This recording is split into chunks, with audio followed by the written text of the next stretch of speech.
7-0, a record all teams desire. Only 2 teams have achieved this feat this year in the Sac Joaquin Division 6 football.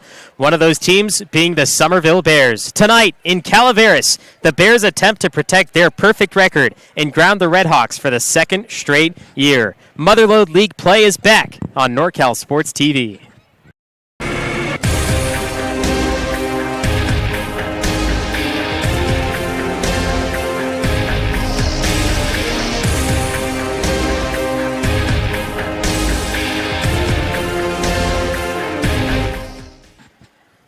NorCal Sports TV Summer Basketball Camp pregame show. You can go to norcalsportstv.com/camp for all the information. Get your child enrolled today, 4th through 12th grade, 5-day overnight summer basketball camp. Well, live from San Andreas, I'm Levi Flores along with my dad, Justin Flores, and the Summerville Bears, 7-0.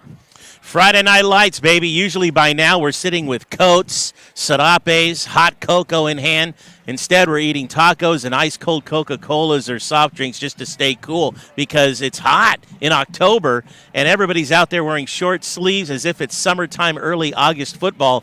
Very unique, but the Summerville Bears are playing just like the weather.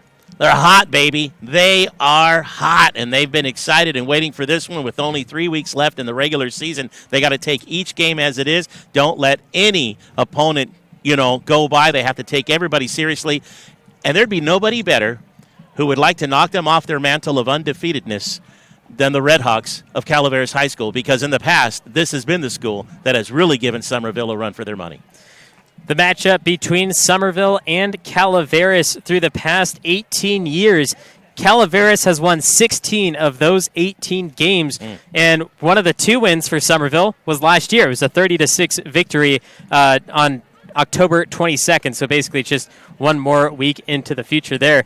But before that win for Summerville, 11 straight losses before their previous win back in 2009. So Summerville looking to get 2 straight victories. It's going to be a big one for Summerville if they can pull it off, especially in the year that they're having. I was down near the press box when the varsity team came out and walked across behind the hometown crowd and prepped for this game right near the end, maybe mid-4th quarter of the JV game. And they were stoic-looking, straight-faced, no emotions. People were trying to call their names. A lot of their student friends, obviously, calling their names. Not one of them looked left or right. They looked stoic, focused, and just with a purpose walking out onto the field. And that team led by number 6, Braden Orlandi, who we kind of mentioned it last week during the Bret Hart game. Calaveras lost 10-7, and it was a 4th down play at the goal line that Braden Orlandi couldn't convert into a touchdown, and that's how Calaveras lost their last game, which is very, very sad when you think about it. You're a senior player. You're trying to win for your team. He took a role as the quarterback instead of the receiver that he was used to, and he just fell short on that one play, and he posted afterwards. He said, I could have transferred out with my team doing this. I could have went to Sonora. I could have went to Argonaut. I could have done something else. I could have taken the easy road, but instead I want to stay here and finish out my high school football career with the Redhawks, and he couldn't be prouder to stay right here in Calaveras. Yep, a lot of loyal fans and a lot of loyal student-athletes right here in San Andreas where Calaveras High School resides. And so, been around for quite some time. It's Meyer Field, named after a man who served on the board for 32 years. When you're in this community, you're in it for life. And we'll see Braden Orlandi try to make a comeback game against the 7-0 Summerville Bears.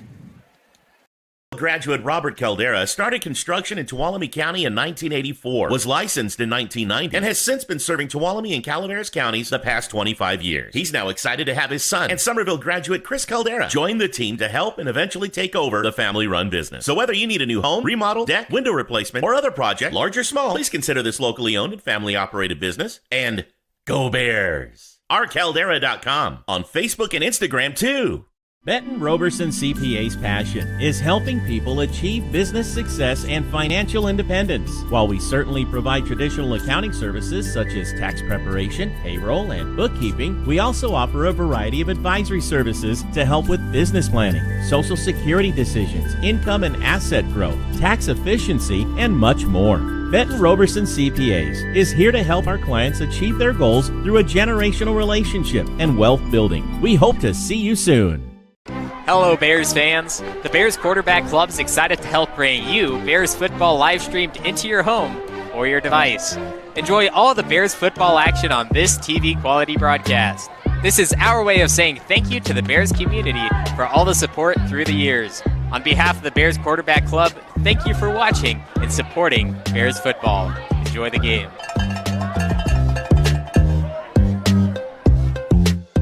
Roberson Construction brings a can-do attitude to every aspect of a construction project, making dreams a reality for its customers. The Roberson team is made up of professionals who know how to make the construction process a positive experience.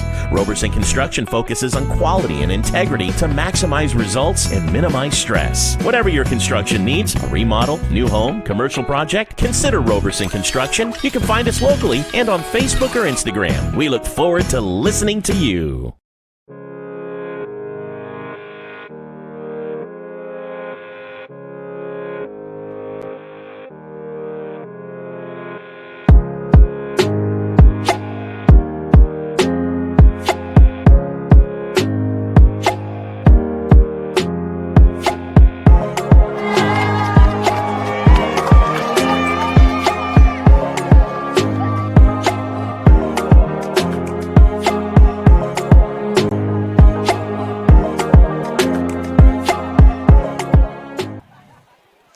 Today in the Motherlode League, you have Sonora at Argonaut. And right now, Summerville in San Andreas facing the Calaveras Redhawks. I'm Levi Flores, along with my dad, Justin Flores, for the NorCal Sports TV Summer Basketball Camp pregame show.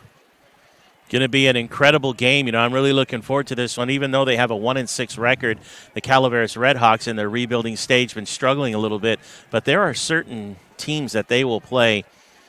You cannot overlook them. You can't think, okay, 1-6. Just a week ago, they had an opportunity for a victory in a hard-fought game toward the end. So anything's possible on any given Friday. And I mentioned earlier, usually by now the weather's really cooling off, things are changing, and there's a different style of play that starts to take place when it starts to get cool. Sometimes it's raining some of these games. Right now we've been dealing with 80s, 90s. I mean, that sun was melting our face off just a couple hours ago during the JV game. It felt like an August afternoon here. It was 90 degrees when that game started. So right now the weather had not changing. Anything's possible on any given Friday. There's nothing. The field is the same. It's just who's going to show up and really play. And I mentioned I got to see the Redhawks when they walked by and prep for this. They were stoic, straight-faced. They know they've got a losing record, but they don't like people coming into their stadium and taking a win from them. And seeing Summerville at 7-0, where the Redhawks have been in the past, where they've been the red hot team, the one thing they would love nothing more than do is to knock Summerville down. So Summerville needs to stay on their game and do what they've been doing every week and just be consistent and play football and not look at this as an easy win. Absolutely, and the coaches would agree with you there. For Calaveras, their one win came from Galt. It was the final preseason game, and that was actually at Galt High School, a thrilling end to that one, 35-31. And then as they started the Motherlode League just a week later against Sonora, going into Dunleavy Field, you can tell us more than anyone how hard it is to win a game, especially in league there in Sonora. Well, that's one of those, again, that's a squad. Nobody wants to lose on their home turf. Sonora is just known for being a powerhouse kind of team, and nobody walks into Dunleavy Field and takes it lightly. Oakdale walks in there every other year and takes it away from Sonora on a regular basis, and they're like the only team that usually gets away with it. They don't necessarily get away with it. It just puts a fire under Sonora's belly. So, yeah, very difficult to walk into that stadium when you've got 5,000-plus cheering all on one side, the Golden Regiment band at 100-plus members. You know what I mean? There's just a lot of love and loyalty in the downtown Sonora area for the Wildcats, and so not an easy thing to do for sure. So Calaveras tried going there, and they lost 43-0, which Sonora, like Summerville, is one of the toughest teams in the D6 division this year.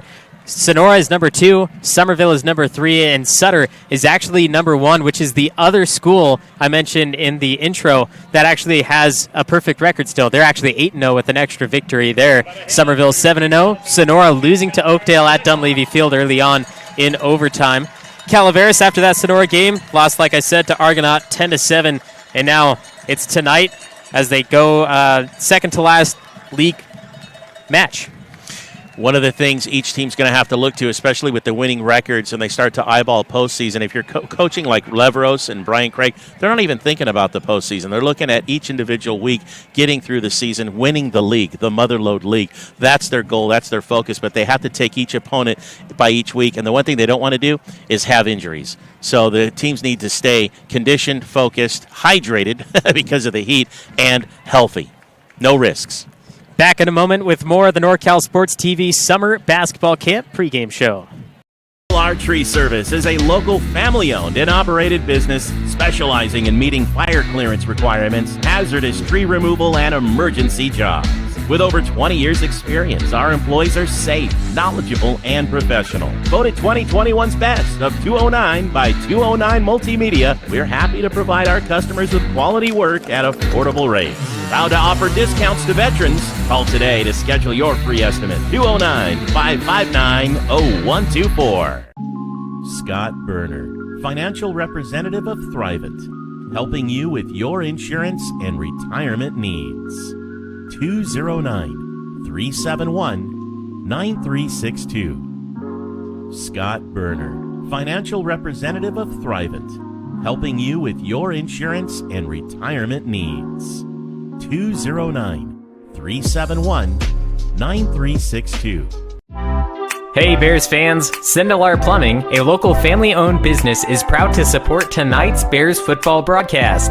If you find yourself needing a plumber, call us first. A simple faucet installation, a new energy-efficient water heater, or a new residential and commercial plumbing project, we will help with them all. With over 20 years of plumbing experience, look no further than Sindelar Plumbing for solutions to all your plumbing needs. This is a commercial. From the video to the sounds of nature, the music, the words on the screen, the transitions, me, the voice saying these words. This is a commercial. Justin Flores Productions. Audio, video, and all your media needs. They make commercials like this one.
The national anthem sponsored today by the PA announcer's iPhone.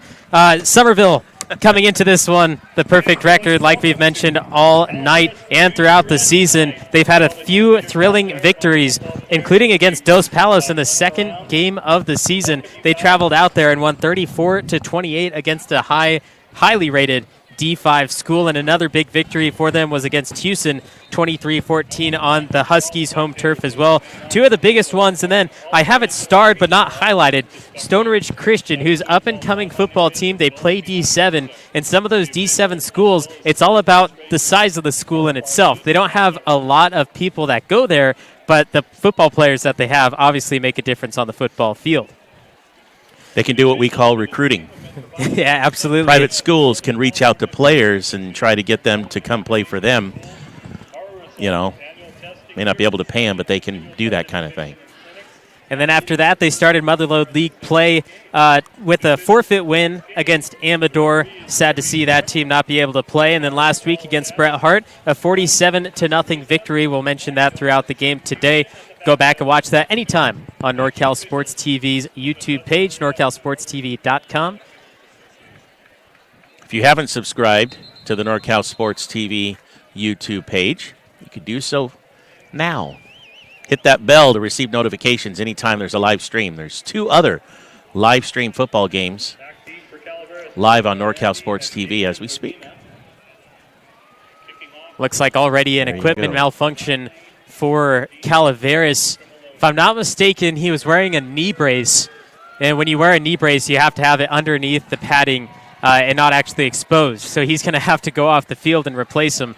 That'll be Caden Spur. And now the way Summerville works, that ball is going to go right to him. Yeah, Right now the coaches are reassessing their strategy. Looks like since it's actually before any play, he does get to go out there quickly, back covered up. Will be Scott Beatles, the junior. 2 men back deep. Summerville won the coin toss, although they deferred. And Calaveras receive, be kicking from left to right. That sun was killer earlier, and now black skies and the beautiful Friday night lights. Quick kick, straight up in the air, came back down, recovered near the 40-yard line by number 20. That is Josh Goodwin, the senior. Very wise play. Of course, he's a senior, probably been playing for many years. Ball in the hand, turn, hit the ground if you're not prepared to run for it. Nice little short squib kick by Triboloni, staying in field. Obviously, the Bears going to get the ball to start the second half, try to do a little something to get the ball here to start the game, too, giving Calaveras good field position. So here come the Red Hawks of Calaveras High School. Get a chance to see these young men and their ball club against the Summerville Bears defense. The newly named Red Hawks as well. Just in this year alone. Here's Orlandi. Has a man in motion, lets him fly by. Handoff, tailback, right side. He cuts upfield. That's a good gain. That's about 9-10 yards. And the Red Hawks, a great start. That was actually Orlandi who took the ball. The quarterback, number 80. So Josh Monzo. Yeah, maybe Orlandi's done some things with the ball recently where they say, you know what, we're going to put you in the back here. Of course, that was the first play from scrimmage, and so he's back to QB now. Or maybe not. You know what? He is being flanked there. That one nearly lost on the exchange. Wrapped down, and the stop by number 58, Tristan Tarter. Cody Ferranti, the ball carrier, sophomore, 5'8", 145 pounds. So there's sophomore getting some action here, and a nice tackle, quick break brought down there by number 55, Wyatt Custonia. But you mentioned something about Braden Orlandi last week, trying to do something to get the win for them, and it looks like he's a pretty good ball handler. Being a senior, standing 6'1", 175 pounds, he's currently the tailback. Here he is now. And another big takedown by the Bears. He was going with a full head of steam. And we mentioned it in the JV game a little bit. It's like being hit by a Mack truck going full speed, probably 20 miles an hour, and all of a sudden, a stop, and that was Jaden Hardy. Hardy, Slater was in there on the tackle as well. So Orlandi, who got 11 yards on the first play from scrimmage, only gets a couple on that one. And so it brings up a 3rd down and 8 situation here for the Red Hawks. Summerville, a different look at defense. 4-man front, 4 linebackers. I think 2 safeties with the defensive back on the outside man. That's another great run. Probably 6 yards on it. And that'll be credited for Adrian Urbina. Urbina is a junior. He's also 5'8", 145 pounds. Trying to get to that outside if he could turn and get the speed up, but he didn't have a lot of pitch left. So the Bears were able to push him out of bounds. Schnabel, Bryce Leveros, and Wyatt Custonia busted through that line, but by handing it off to the man in motion, it doesn't matter. You could get there as fast as you want, but a man in motion that's already moving before you have a chance to flick your wrist, that man's gone, and he showed it there. 4th and 2.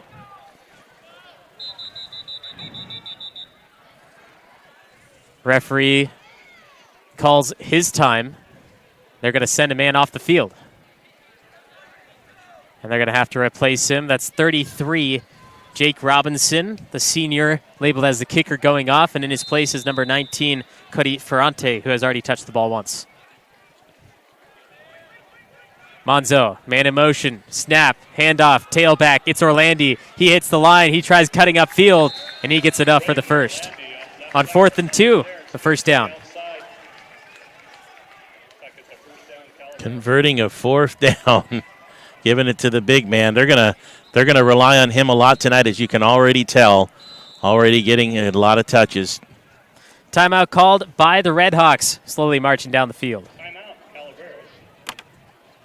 Bear fans, Boyer Construction is proud to help bring you tonight's broadcast of Summerville Bears football. For over 30 years, they've proudly served our communities with an uncompromising commitment to quality, integrity, and client satisfaction. They are meticulous and still believe in the value of handshakes.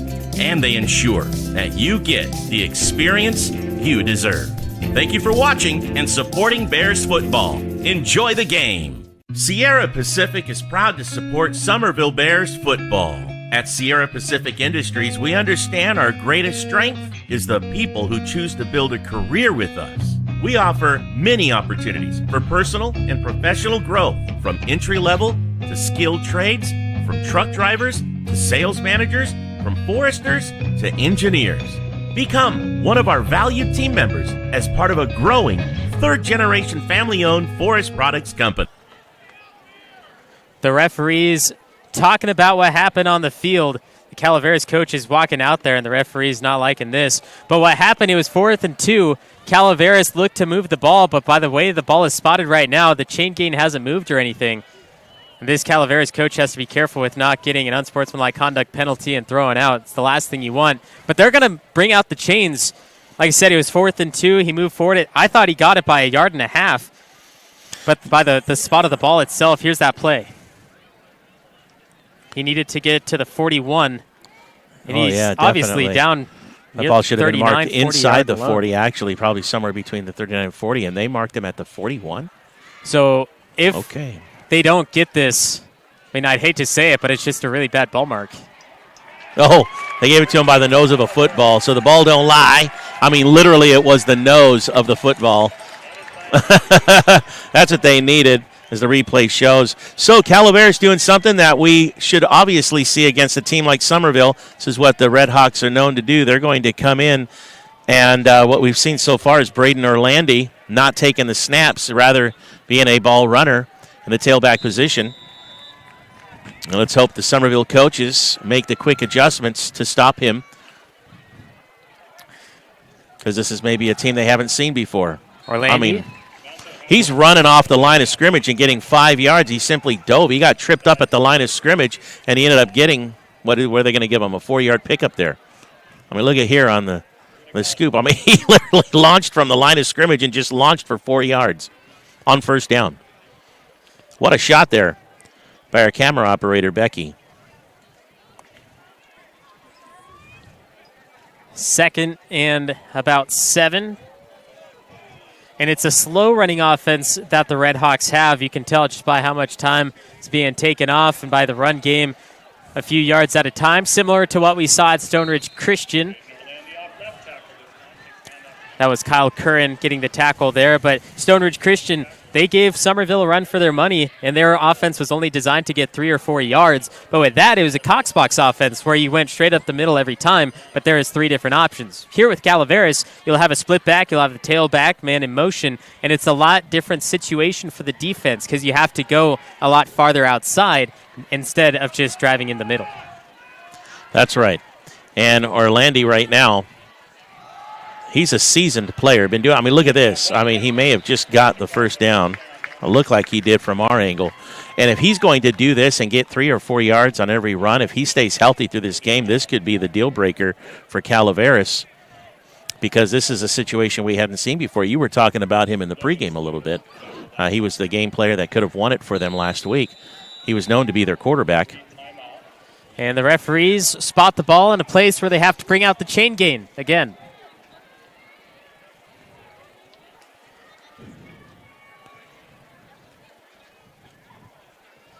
So they'll bring out the chains, see if they get the first down or if they'll have to go on 4th and short.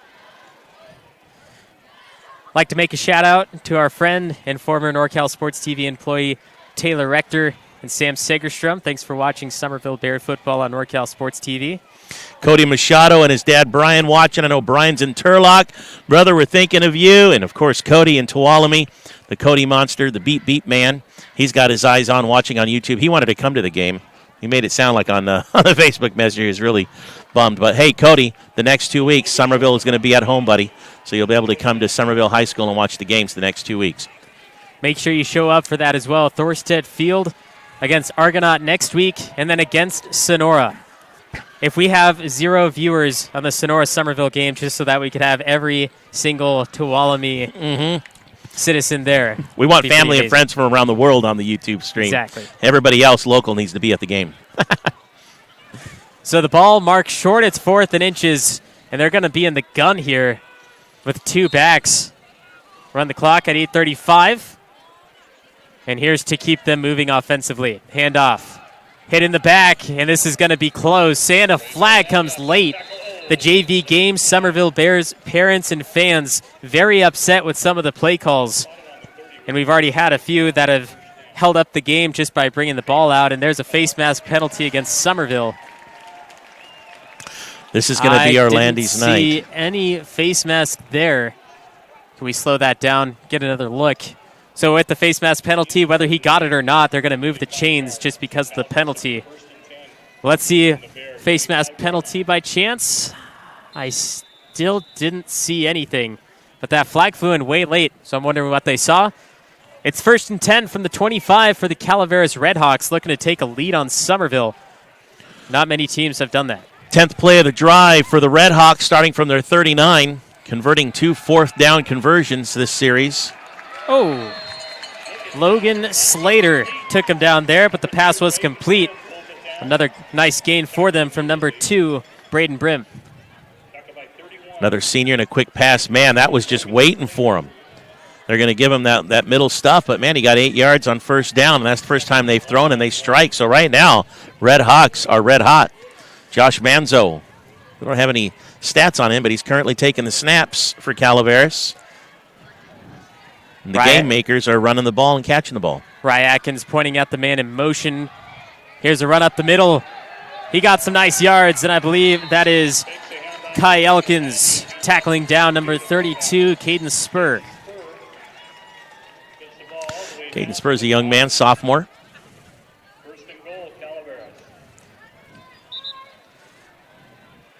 Now it's 1st and goal, and the goal line defense of Summerville needs to show up strong.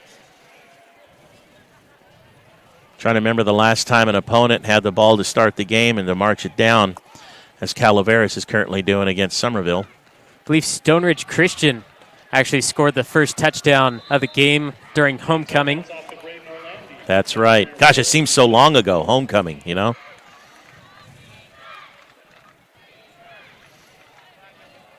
It's just a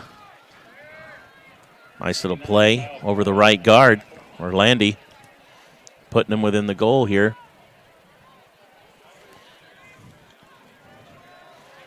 Now the 13th play of the drive. 2nd and goal on the 2. Man in motion. Monzo, the snap, the handoff. It's Orlando, and that's a loss of yards. Kai Elkins coming from behind, along with Arian Schnabel. One of the things Summerville's going to want to do is use their goal line stance defense right now. When you get Summerville kind of crunched up because of the players they have who watch and can know and see where the ball is, it's actually better for Summerville when they're able to focus on a shorter if the Bears can stop them here and force them to either feed a field goal or just take a shot on 4th down, it's the best chance Summerville has here. So from the 6-yard line again, this time it's 3rd down, though. Have a few receivers out to the left side, including Orlando. Pay attention, bottom of your screen. Here's Monzo, the man in motion. Handoff. Comes around, nearly caught in the backfield. Still on the move. Barajas flagged him down at the 10. Well, the speed was not there for Adrian Urbina. And Summerville defense, it wasn't for Elkins sliding, may have had him from behind, but the entire defense just running parallel with them. And now they find themselves 4th and goal back at the 10. So they've got to go the 10 yards. Now they've gotten 10 yards twice on this drive, thanks to the brilliant running of Braden Orlando, who's gotten 10 and 11 yards respectively. And he's currently in the wideout position, left side. Monzo looking for him, scrambles out right, being chased down by Curran, throws it end zone. Nearly picked, batted away by George Henderson, and a turnover on downs. Summerville makes the stop after the long drive from the Redhawks, but Summerville taking over in bad position. Nice hands by the defender up there, just batted away. Don't try to catch it, get a hand up there. He was in front of the intended receiver. And so Calaveras going 15 plays, 51 yards, having to turn it over on downs after having a remarkable run to start the game. Now Summerville ball from their own 10. Elkins will get the first carry of the night for Summerville. He gains 8. And on that last drive for Calaveras, 2 plays in a row, a loss of 4 on each, and that's pretty much what stopped him. And Braylon Leveros leading this team last week against Bret Hart, 4 of 4 on passing, 165 yards, 2 touchdowns, perfect quarterback rating, along with 3 rushes on an 89-yard touchdown, which was the first play of the game. And he led him to 6 touchdowns, and they could have had a 7th touchdown at the end of the second quarter, but it was brought back due to a holding penalty. So that's what happened there with Braylon Leveros. Puts a few more things in his magic bag. He's having a magical season for sure. We had a flag come down at the end of that play. Called a face mask. The JV game, which you can go back and watch on the restream at the NorCal Sports TV page at YouTube, or go to norcalsportstv.com. But toward the end of that game, the flags were just flying. There were many infractions on both sides, and these guys are watching deeply in there for any kind of infraction. Same squad here refereeing this game. Leveros takes it himself, left side, hits the sideline. Actually, he kept going. There's a late flag there. We're going to see what actually happened and where they're going to place this ball despite the penalty flag. He tiptoed, stayed inside. If nobody was going to bring him down, he's going to keep running downfield. That's what he's... So there's a holding flag on Summerville, so the run doesn't matter. But he ended up getting 13 after all that. They're going to bring it back anyway, back to the 16, 17-yard line.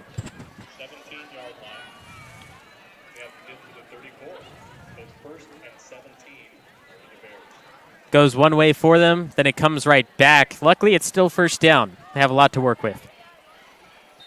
Yeah, they've only ran a few plays. This will be the 4th play of this drive after Calaveras turned it over on downs deep inside their territory at the 10. Held onto the ball for over 7 minutes. Leveros, the exchange to Elkins. He gets back to the original line of scrimmage to make it 2nd and 10. Nice run. It's what the Bears do. They're going to pick up, if they can, 7+ yards. Elkins gets 9 or 10 on that one. Brings him back to the just inside the original line of scrimmage, so 2nd down and 9.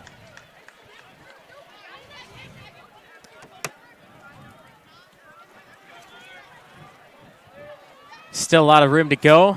Bottom of your screen, you have Hike and Trimoloni. Leveros rolls that way, gets rid of it, and it slips out of the hands, and a huge hit by Orlandi. That's going to be a huge personal foul, 15 yards, as Orlandi labeled Trenton Miller. Watch this again. You see it slip out of the hands.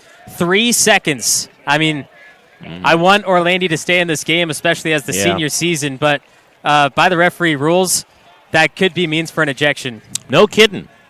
Really, when it was live, I didn't think it was anything wrong with the hit. I could see as he turned around like, oh, the ball went through his hands, but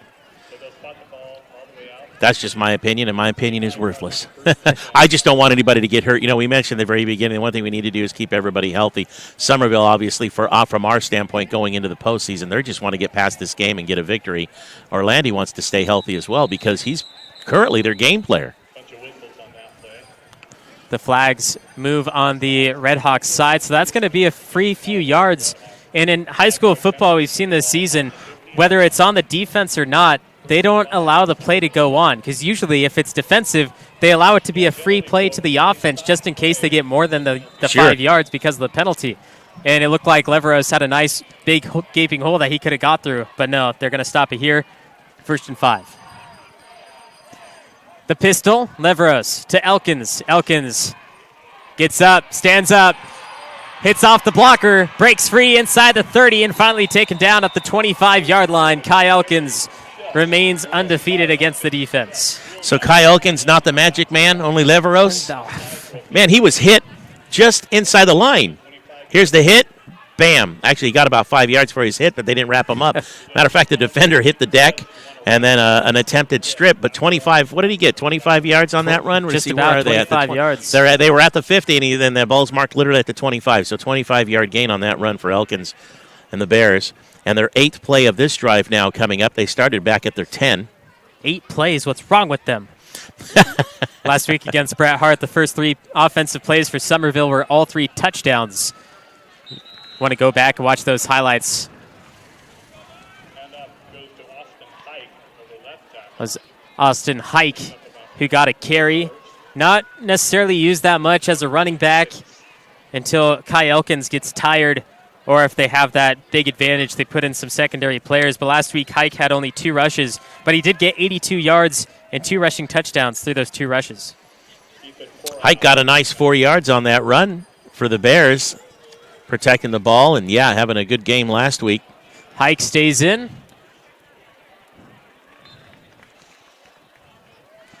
Number 11, Billy Peterson for Calaveras, staying on Hike, not letting him go. Hike continuing to use his feet. Hike here is going to get wrapped up, but he's going to keep trying to move until he's actually hitting the deck.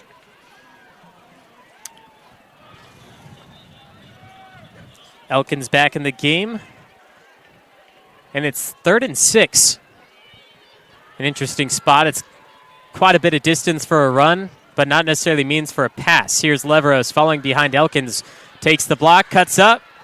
He gets the first as he's dragged out of bounds. Yeah, very nice run. You know, you mentioned it might be a little too much for a run, and I was going to say it, but I didn't. I was going to say, yeah, but not for Leveros. He's got a lot of pitch to his left, and if he gets the speed, he's going to get there, and that's exactly what happened. Not that I was thinking it, but I knew it could happen. He did have a nice block that helped lead his way by Kai Elkins. And so way to go Bears here in their 11th play of the drive, find themselves in the striking zone. Leveros in the preseason averaged 10.5 yards per carry. So you can imagine what he's doing there is almost nothing.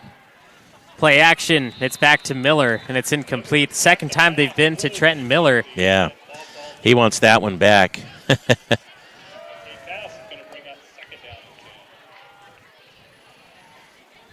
Remember the first time they threw to Trenton Miller, got knocked down by Braden Orlandi a little bit late. That one falls incomplete too. 2nd and 10 from the 15. Hike, Trimolone, bottom of your screen. Kyle Curran, he's either blocking or playing tight end. Looks like he's trying to move upfield, but they hand it off to Elkins, who gains 4. By 34, Kai Elkins. All right, well that's third what Elkins and does. 6 after the carry from Elkins. It's the same situation they had on the last one. What are they doing here? Well, I'm looking for one of those little quick slant hot passes that they're known for. They've tried to pass a couple of times. Do we have the big guy Atkins out there? We don't have hot hand Atkins out there, do we? Trenton Miller's on the right side, Cal Curran on the left, and then you have Hike and Trimolone.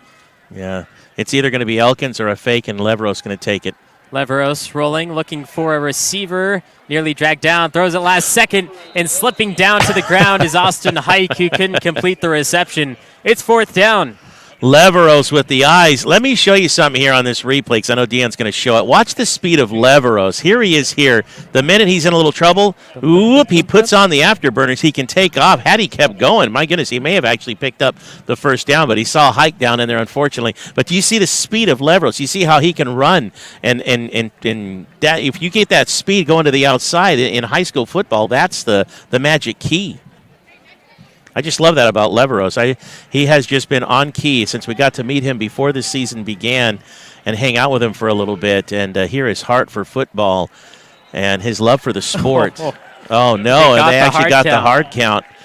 Well, now that's going to change things for Summerville now because now, I mean, Leveros can pick up a yard or two. You know, you can put out the entire squad of the other team out there, and Leveros is going to get a yard or two. It's hard to stop him from behind the line of scrimmage. So this might be automatic now for Summerville because now their play may have just changed.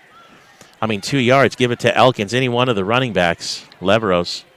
So Leveros has a 4th and 2, and during the JV game, Luke Larson, who's a great backup quarterback that we'll see probably next year, he marched forward on a quarterback sneak twice for over 5 yards.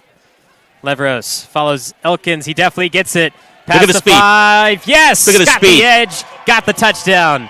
Braylon Leveros. Talk about him. That's how. Look at the speed. I'm telling you, he was up on the line of scrimmage. He had the first down, but it's Leveros. You're either going to have to wrap him up and bring him down. You cannot stop this young man if you're not going to wrap him up. And he just has the speed. He got the first down there. He decided to cut out, and that's all you have to do. If you get to the outside, you're gone. And Leveros can't be touched.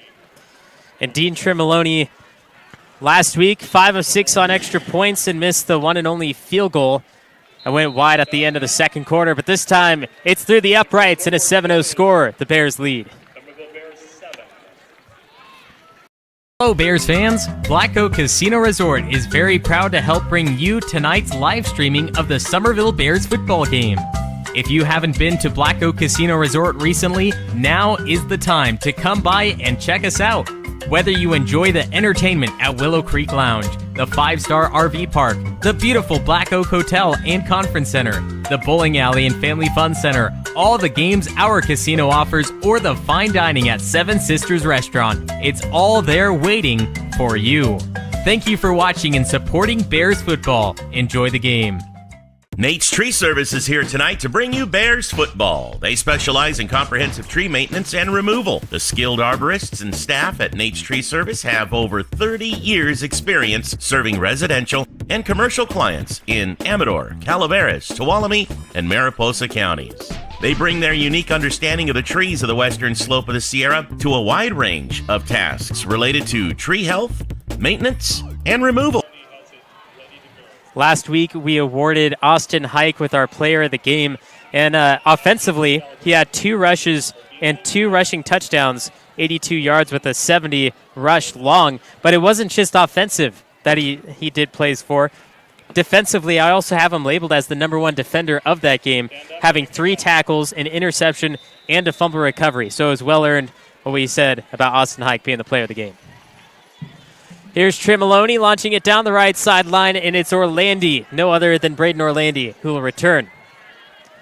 Up the center, and stays up at the 35, taken down between Tremoloni and Trenton Miller.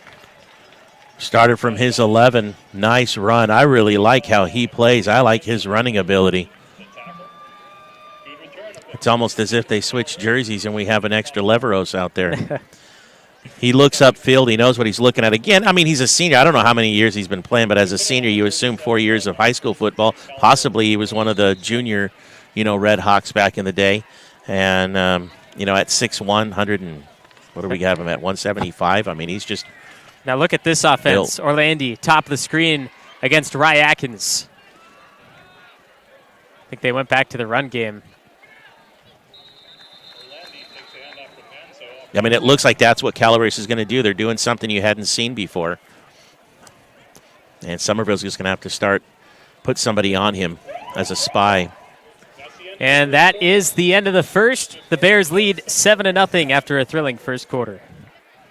Caldwell Insurance, our local team, is dedicated to providing you with quality personal and commercial insurance programs. Whether it's for your home, autos, farm, or business, our professional team of agents can find the best protection at a competitive price. It's our family-owned and operated agency that will provide you and your loved ones protection under our roof.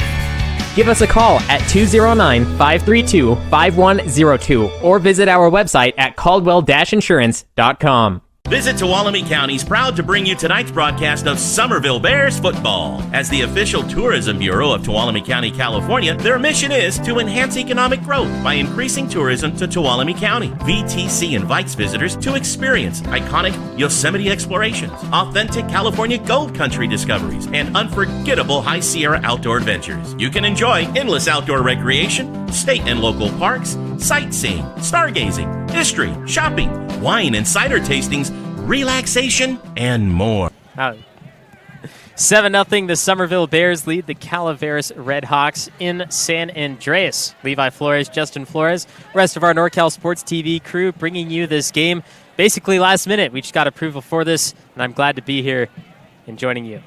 Yep, same here. Always fun. I can't believe we've gotten this deep into the season watching these guys play.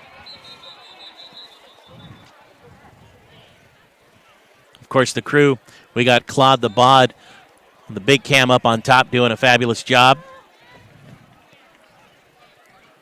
Becky on the cam watching those zoom-ins that you get on the replays. Yikes. There's Braden Orlandi again getting the carry, and it looks like he stopped right at the line. But look at this exchange. Couldn't be more professional. Smooth, right into the arms, except the defense met him there. Summerville is going to start keying in now. I mean, it just took some time for the coaches to tell them, guys, it looks like Orlandi's going to be their go-to guy. I'm sure they got somebody spying him out.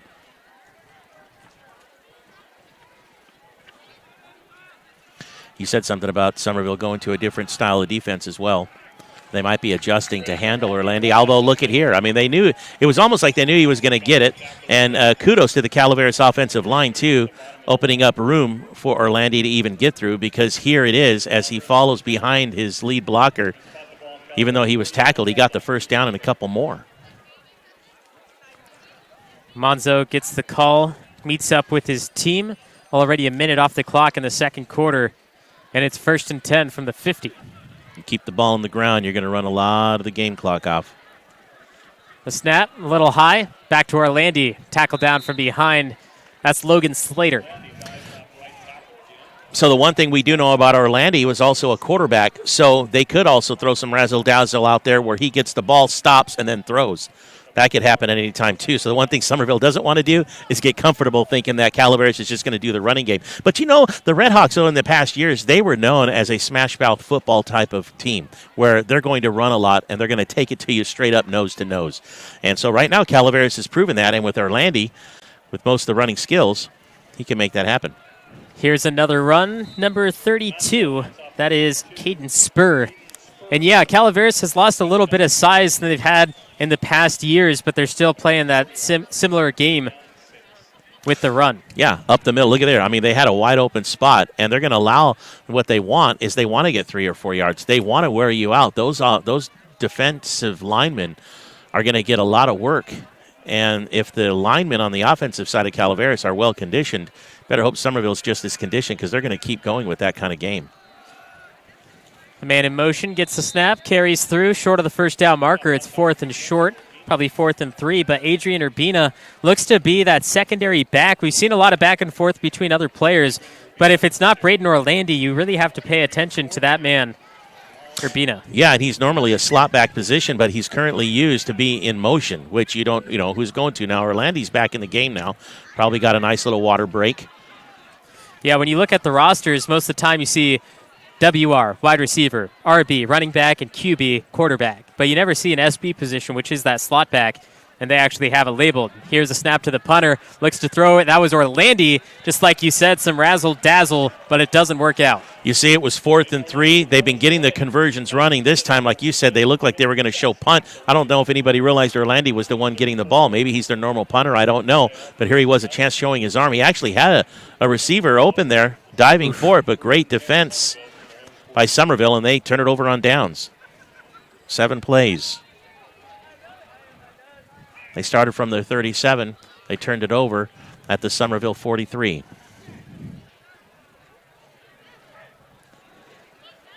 Leveros, handoff, Elkins. Elkins, middle, hit, 50-yard line and a little further.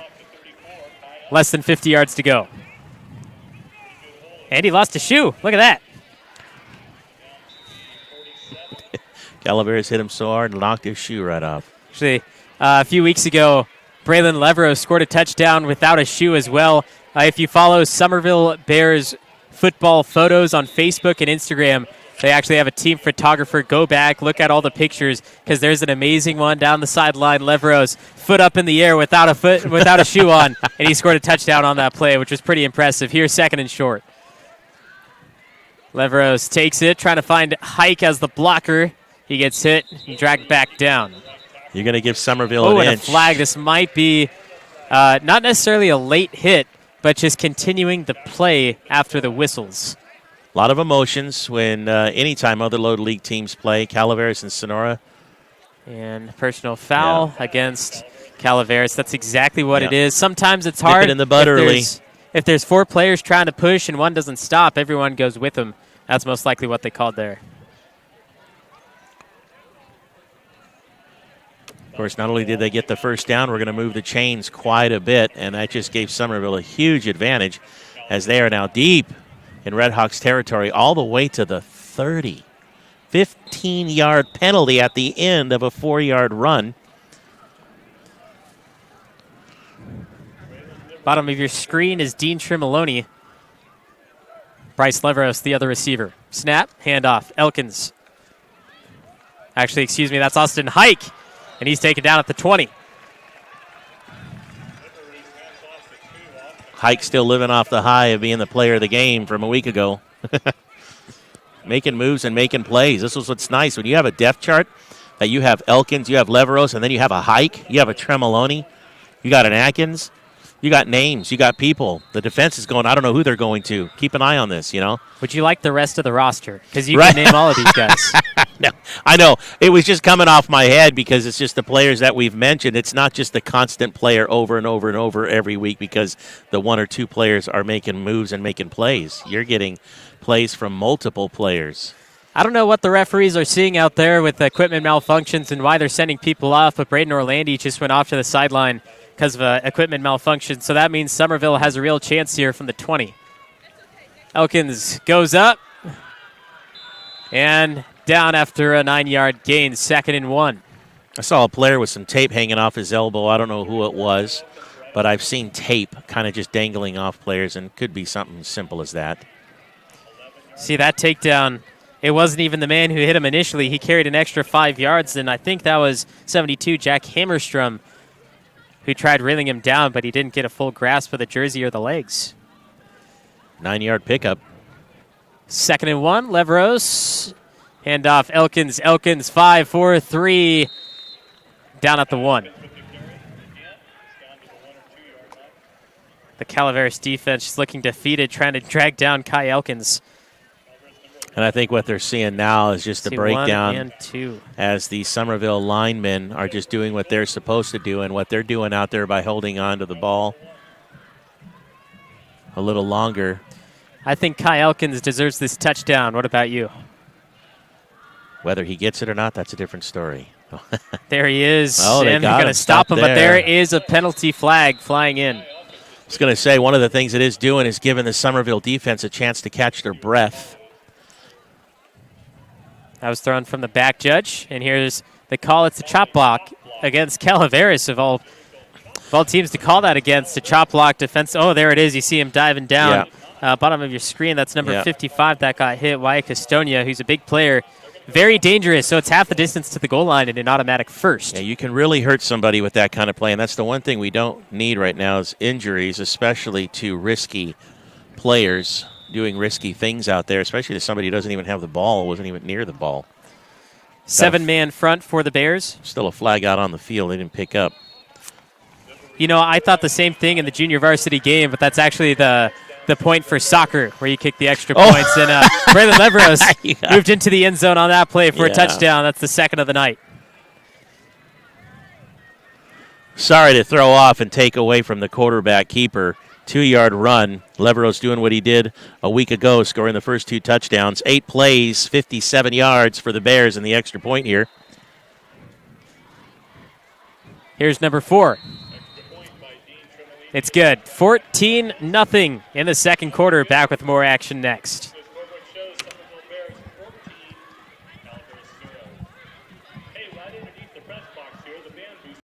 Ranch Casino is a proud sponsor of the Summerville Bears Quarterback Club, and they support Summerville High student athletes. By working together, Chicken Ranch Casino believes we can all help elevate each and every student athlete's game, both on the field and in the classroom. Lupo. It's a name synonymous with real estate in Tuolumne County and has been for more than 30 years. The latest member of the Lupo family to join the Tuolumne County real estate family is LeAnn Lupo at Keller Williams Agency. LeAnn is a Tuolumne County native and knows how special the place we call home is. A hard worker who truly cares about her clients. LeAnn is a special talent. And LeAnn is a Summerville High School graduate and huge Bear supporter, so give her a call and see what she can do to help you. If you see her around town, please thank her for helping to make tonight's live stream possible. 14-0 after the 1-yard run for Braylon Leveros. Go up 2 possessions with 6.5 minutes left in the first half. Levi Flores, Justin Flores, live from San Andreas. Thanks to the rest of our NorCal Sports TV crew being with us today.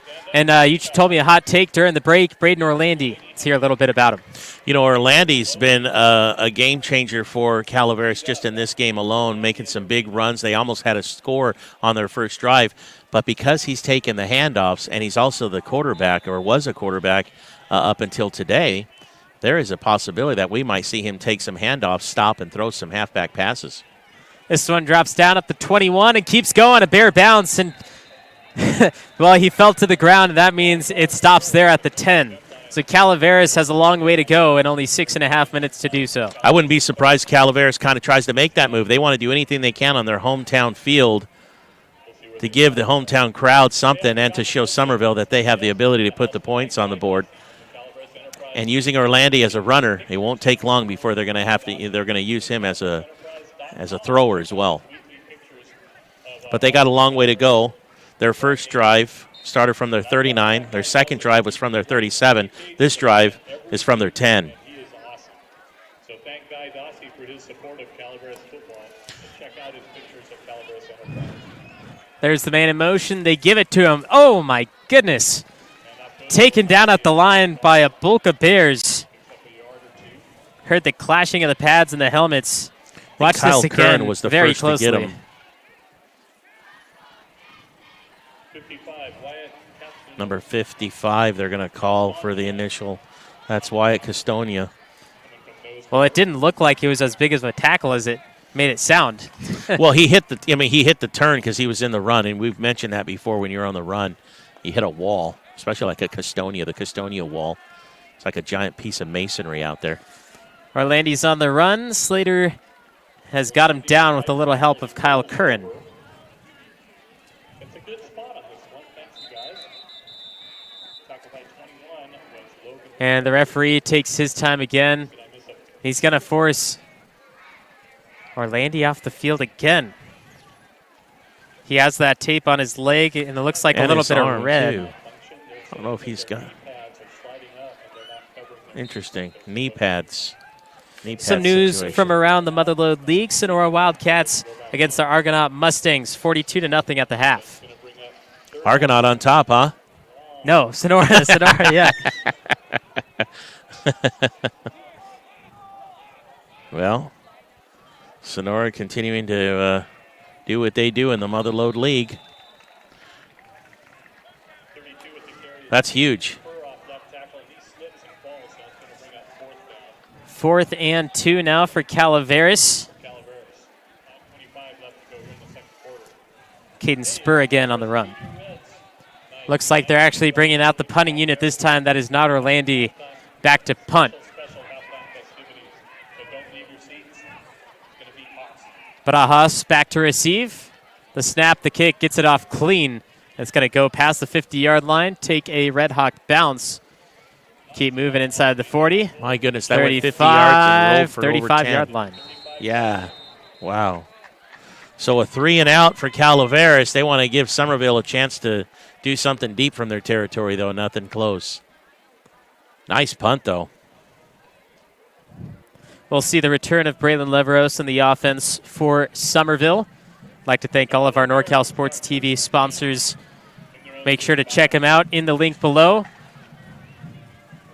There was a flag on the play, and what it was there was a warning to Calaveras to stay off the sideline. A sideline warning against the Calaveras side. The refs noticed it especially. Need to make sure that you're not crowding the sideline. Results in injury and other things, of course. You know, they make a big deal before the games about staying off the field and the pitch and all, and there's a lot of youngsters on the grounds today, even running around the actual pitch of the field. Ooh. Elkins slipped up there. It's junior night here at Calaveras High School, so the junior Red Hawks football players, the Pop Warner players, along with all the cheerleaders and their families are here. And, you know, you have a game like this, it's at night. It's hard to just sit still and watch a game, so a lot of the youngsters are running around. And on the field, what ends up happening is your team on your side is responsible for what happens on your side of the field. So it could be the team or it could be somebody that's just here watching and getting in the way. But you don't want to get that kind of warning because the next one's not a warning. The rare occurrence of a slip on a artificial turf field just happened to Kai Elkins. And on the second play of this drive, Leveros pushed it himself with a few blocks as he's taken down after a gain of 5. Got the yardage back they should have got from the first one. Actually, a gain of 7 with that loss of yardage prior. So they're back where they might have been.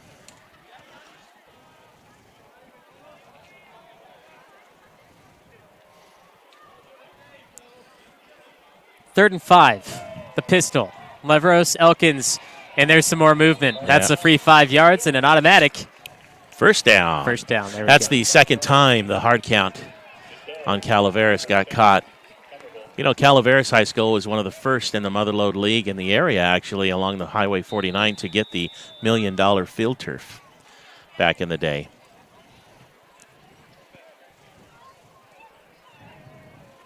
Followed by Sonora. Tremoloni and Hike, bottom of your screen, are going to have one-on-ones. They stick back to Elkins with a run of 4. Like how they went to the weak side. I think Elkins wanted to slip through and possibly keep going, but Calaveras sniffed him out and got a handout. Using that short side of the pitch on that side of the field, and whoever it was that got their hand, and I didn't get a chance to see that on Calaveras. Good ball playing. But you see, here's Elkins from the line of scrimmage, pretty much just launching, gets 4 yards. 2nd down and 6 with 3 to play. Elkins, he is bustling through, getting large amounts of yards. This is his series. Kai, it's your series, brother. We're going to give you the ball. Get downfield. He's going right. Now that time he went left and short about a yard for the first down. 3rd and 1. Tremoloni and Hike have been the receivers, but they've yet to throw the ball. And they're always on the same side. As soon as you see a third receiver go out there or a little shift in the receivers, that's when you have to be worried in your defensive back game. Leveros, he's gone. And down at the 31. Another huge yardage gain. Took He the needed secondary one. to seek him out. You know, once he got on that speed, he was gone. As you said, I mean, he could have very well been gone.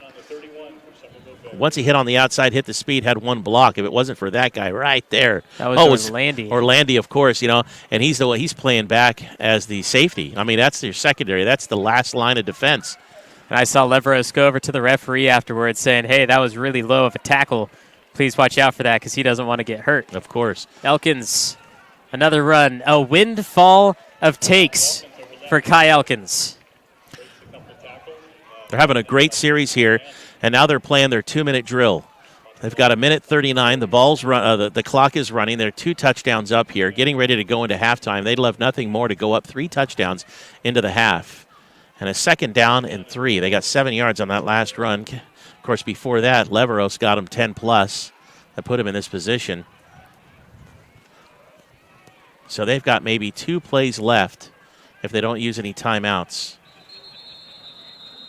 And, well, speaking of timeouts, this one's going to be called by Summerville. We'll be back in a second. Bears fans, Nate Saw Mower is pleased to support tonight's Bears football broadcast. They're your go-to retailer when you need a steel project to do the job, at home or at work. Visit their store, where friendly, knowledgeable staff will assist you in finding the right steel for the job, whether it's a chainsaw, blower, trimmer, pressure washer, or anything in between. Nate's Saw and Mower on Longeway Road in Sonora. Levitt United Insurance Services offers quality insurance coverage, a high level of professional service, and a long-term relationship. They have several locations throughout California to serve your needs, including Elk Grove, Lodi, Napa, Roseville, Sonora, Walnut Creek, and Minden, Nevada. As independent agents, they'll research rates and coverage from top insurance companies to find the best insurance rates and insurance plans for you. Leveros back in action after the timeout. 1:15 on the clock, and the run from Elkins. And slips that tackle, cuts up, gets the first and a little more as they enter the red zone. I think we're calling this Elkins drive. And stopping the clock gives them that extra time with 1:08. So good pacing, good timing, gets the first down wisely, although he was pushed out of bounds.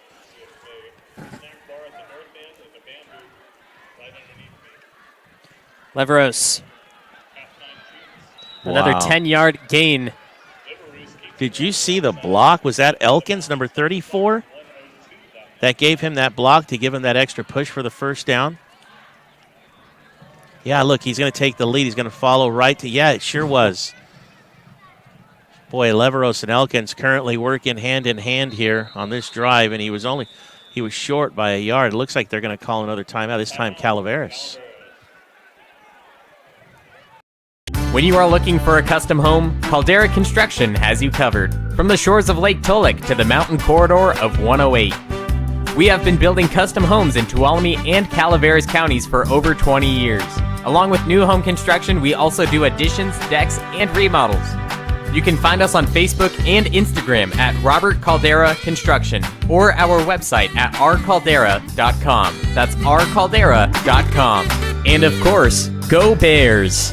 Benton Roberson CPA's passion is helping people achieve business success and financial independence. While we certainly provide traditional accounting services such as tax preparation, payroll, and bookkeeping, we also offer a variety of advisory services to help with business planning, social security decisions, income and asset growth, tax efficiency, and much more. Benton Roberson CPAs is here to help our clients achieve their goals through a generational relationship. Here's 2nd and 1 for Leveros and the Bears. Elkins keeps the feet moving like he has the entire drive, and then there's a late flag. I believe that's going to be unsportsmanlike conduct, late hit on Braden Orlandi. Well, he's already received sort of a warning, or at least through Leveros, that maybe you see on the left side of your yep. screen, we're going to get a bigger angle here. Braden Orlandi threw down Trenton Miller. So that's half the distance to the goal line and an automatic first down. Watch this again near the R of Calaveras in the end zone. 45, they're kind of tied up, but Orlandi throws him down in the end. So that's what they called, and he has to be careful. He's had a few unsportsmanlike conduct penalties called, and he's close to exiting this game just because of that alone. The emotions are really starting to get to him. I mean, he's down 2 touchdowns here in a game. They really wanted to come out, throw Summerville for a loop, but they adjusted quick, and they've stopped him offensively, and now offensively, Summerville's about to score. Earning every single yard and all 6 of those points. Summerville scores again with the run from Kai Elkins. 20-0.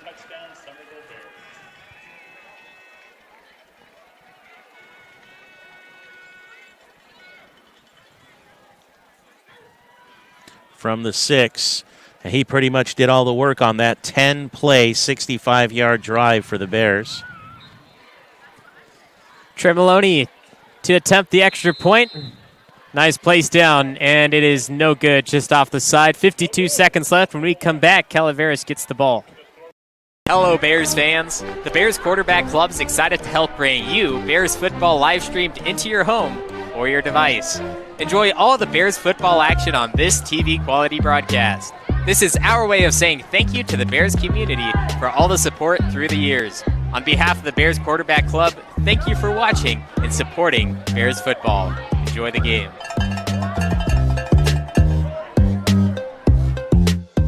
Roberson Construction brings a can-do attitude to every aspect of a construction project, making dreams a reality for its customers. The Roberson team is made up of professionals who know how to make the construction process a positive experience. Roberson Construction focuses on quality and integrity to maximize results and minimize stress. Whatever your construction needs, a remodel, new home, commercial project, consider Roberson Construction. You can find us locally and on Facebook or Instagram. We look forward to listening to you. Summerville constructed that drive and scored again. Unfortunately, missed the extra point attempt. They currently lead 20-0 against the Redhawks in San Andreas. Levi Flores, Justin Flores, live with you.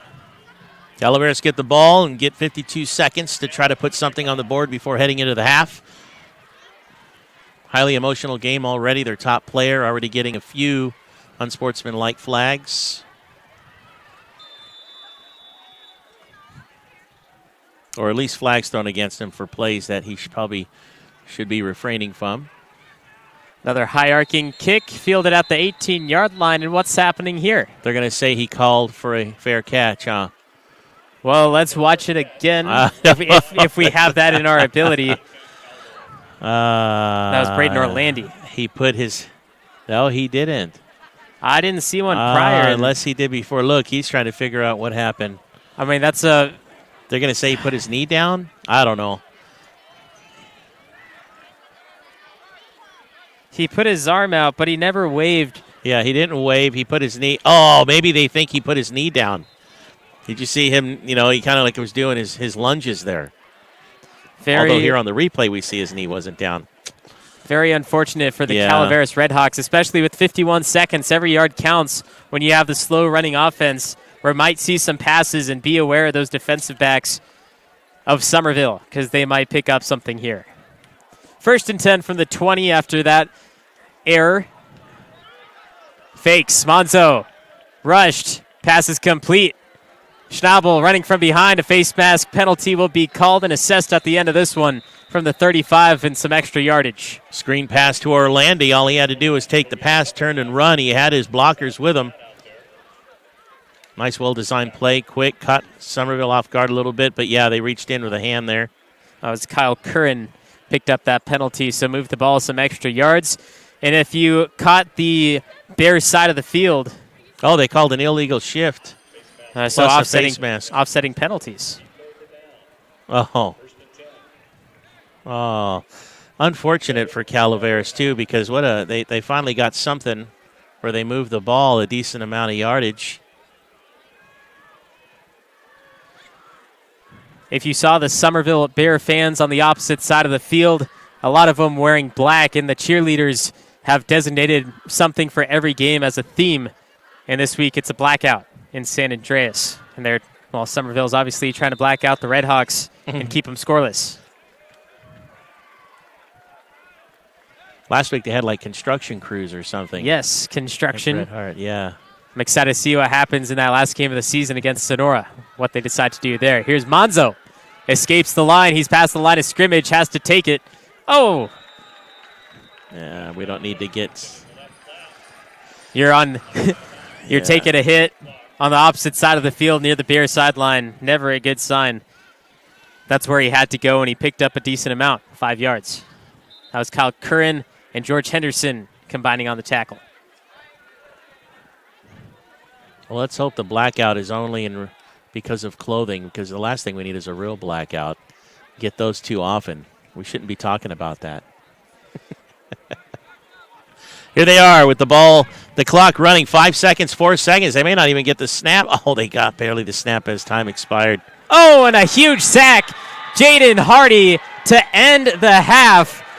All right, we mentioned it last week. Welcome to the Hardy Party. Let's take a look at more amazing stats from Jaden Hardy as he first gets his first tackle of the game, and it's no other than a sack to add to his resume. The Hardy Party, Slater, Elkins, and Hardy. He added a few friends this week, leading in tackles due to the game against Bret Hart. Logan Slater, 42, Kai Elkins, 28, and Jaden Hardy, 40, and adding another sack there. That's how we end the half with Summerville on top, 20-0 on NorCal Sports TV. Our Tree Service is a local family-owned and operated business specializing in meeting fire clearance requirements, hazardous tree removal, and emergency jobs. With over 20 years' experience, our employees are safe, knowledgeable, and professional. Voted 2021's Best of 209 by 209 Multimedia, we're happy to provide our customers with quality work at affordable rates. Proud to offer discounts to veterans. Call today to schedule your free estimate. 209-559-0124. Scott Berner, financial representative of Thrivent, helping you with your insurance and retirement needs. 209-371-9362. Scott Berner, financial representative of Thrivent, helping you with your insurance and retirement needs. 209-371-9362.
Bears fans, Nate Saw Mower is pleased to support tonight's Bears football broadcast.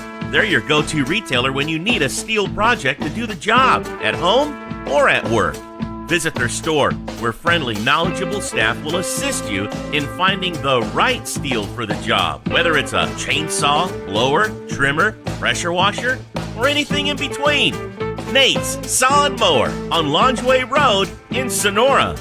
Levitt United Insurance Services offers quality insurance coverage, a high level of professional service, and a long-term relationship. They have several locations throughout California to serve your needs, including Elk Grove, Lodi, Napa, Roseville, Sonora, Walnut Creek, and Minden, Nevada. As independent agents, they'll research rates and coverage from top insurance companies to find the best insurance rates and insurance plans for you. They do the shopping and comparing, so you can save time and money. Chicken Ranch Casino is a proud sponsor of the Summerville Bears Quarterback Club, and they support Summerville High student athletes. By working together, Chicken Ranch Casino believes we can all help elevate each and every student athlete's game, both on the field and in the classroom.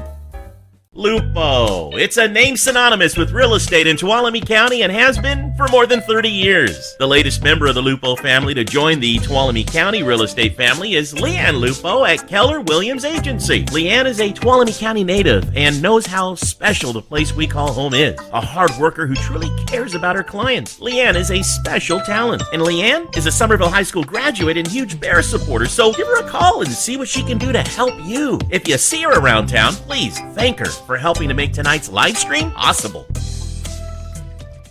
At Caldwell Insurance, our local team is dedicated to providing you with quality personal and commercial insurance programs.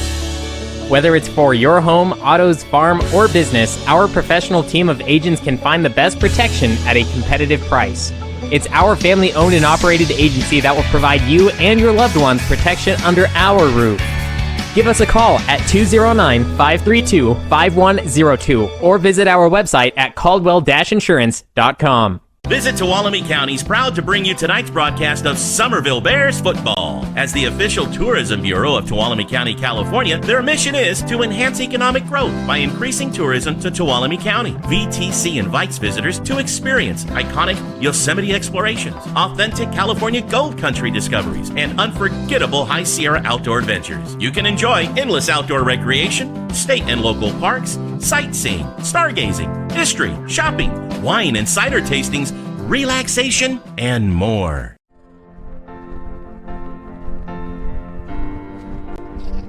Adriana, you are the love of my life. Will you make me the happiest man on earth? Will you marry me? Yes, Dave. Only if we can have Justin Flores Productions DJ our wedding.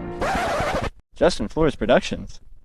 Justin Flores Productions. They have years of experience in radio and music, and their personalities make for the best experience.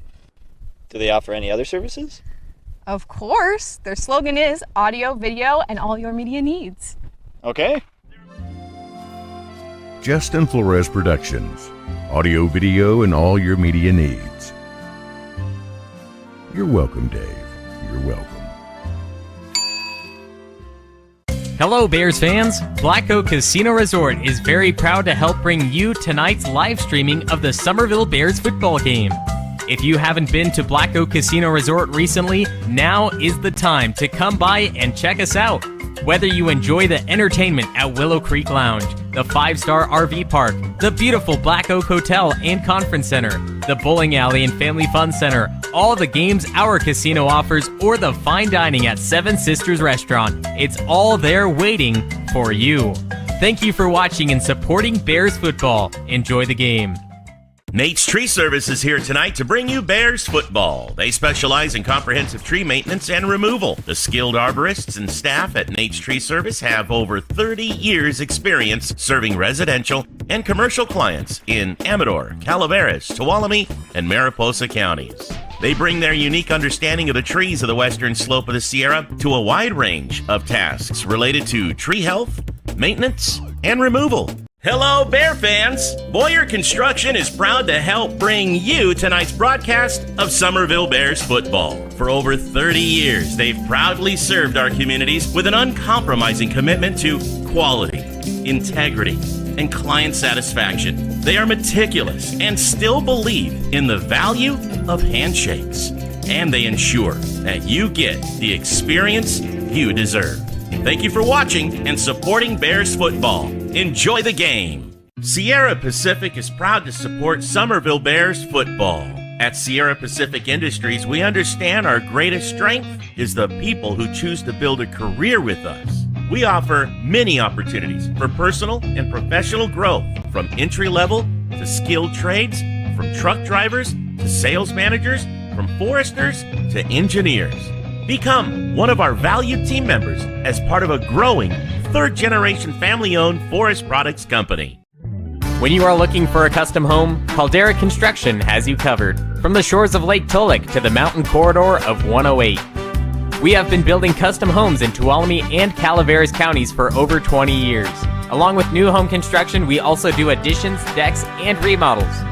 You can find us on Facebook and Instagram at Robert Caldera Construction or our website at rcaldera.com. That's rcaldera.com. And of course, go Bears! Benton Roberson CPA's passion is helping people achieve business success and financial independence. While we certainly provide traditional accounting services such as tax preparation, payroll, and bookkeeping, we also offer a variety of advisory services to help with business planning, social security decisions, income and asset growth, tax efficiency, and much more. Benton Roberson CPAs is here to help our clients achieve their goals through a generational relationship and wealth building. We hope to see you soon. Hello, Bears fans. The Bears Quarterback Club is excited to help bring you Bears football live streamed into your home or your device. Enjoy all the Bears football action on this TV quality broadcast. This is our way of saying thank you to the Bears community for all the support through the years. On behalf of the Bears Quarterback Club, thank you for watching and supporting Bears football. Enjoy the game.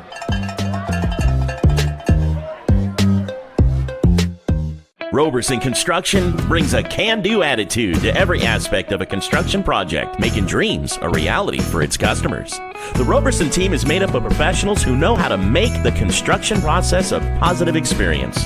Roberson Construction focuses on quality and integrity to maximize results and minimize stress. Whatever your construction needs, a remodel, new home, commercial project, consider Roberson Construction. You can find us locally and on Facebook or Instagram. We look forward to listening to you. Second half about to start, and the Somerville Bears remain perfect. Okay. Somerville 20, Calaveras 0. And the Calaveras Redhawks in a little bit of trouble. They've marched down the field, but then got the ball taken away multiple times, and the Bears have been unstoppable except for 1 point after touch by Dean Tremoloni that was missed wide. And a couple of flags thrown here and there, motions running high.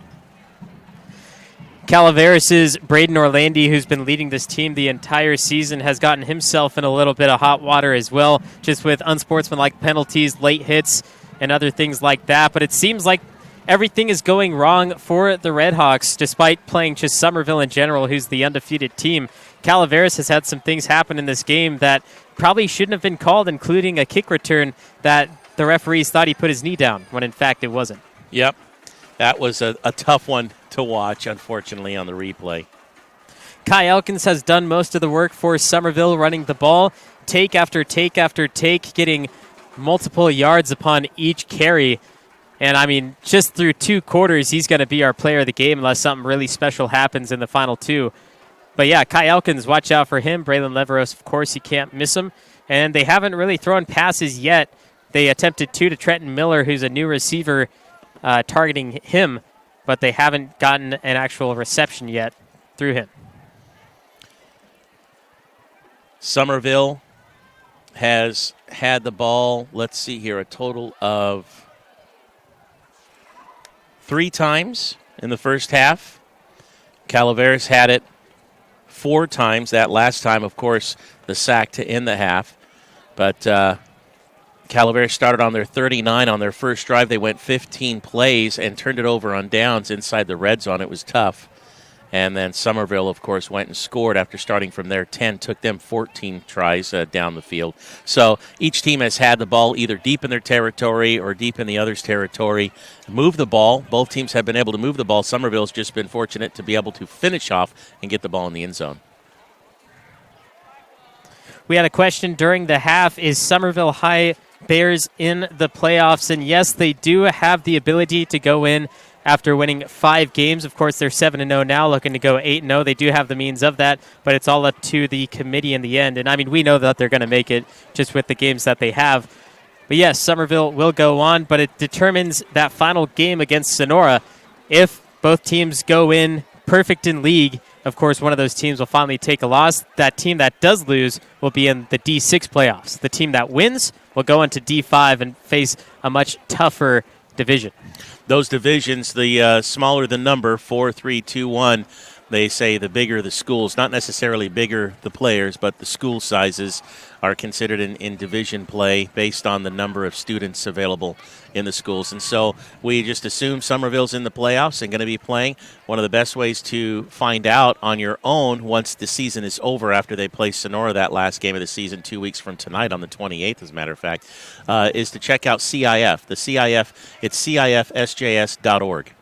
That's the letters CIF and then the letters SJS and .org. And that's where you'll be able to find all sports, all leagues, all brackets, and be able to follow all teams, find out where they will be playing. Starting the game, Summerville decided to kick the ball, and Calaveras received. So now, starting the second half, Summerville will receive the kick.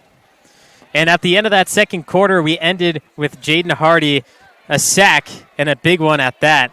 And that led us into the half there. But Jaden Hardy adding on yet another highlight to his reel. And he brought more to the party with Slater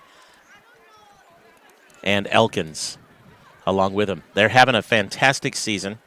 And again, we say it every week. We want them to remain healthy. They are well conditioned. And I think the weather has a lot to do with it.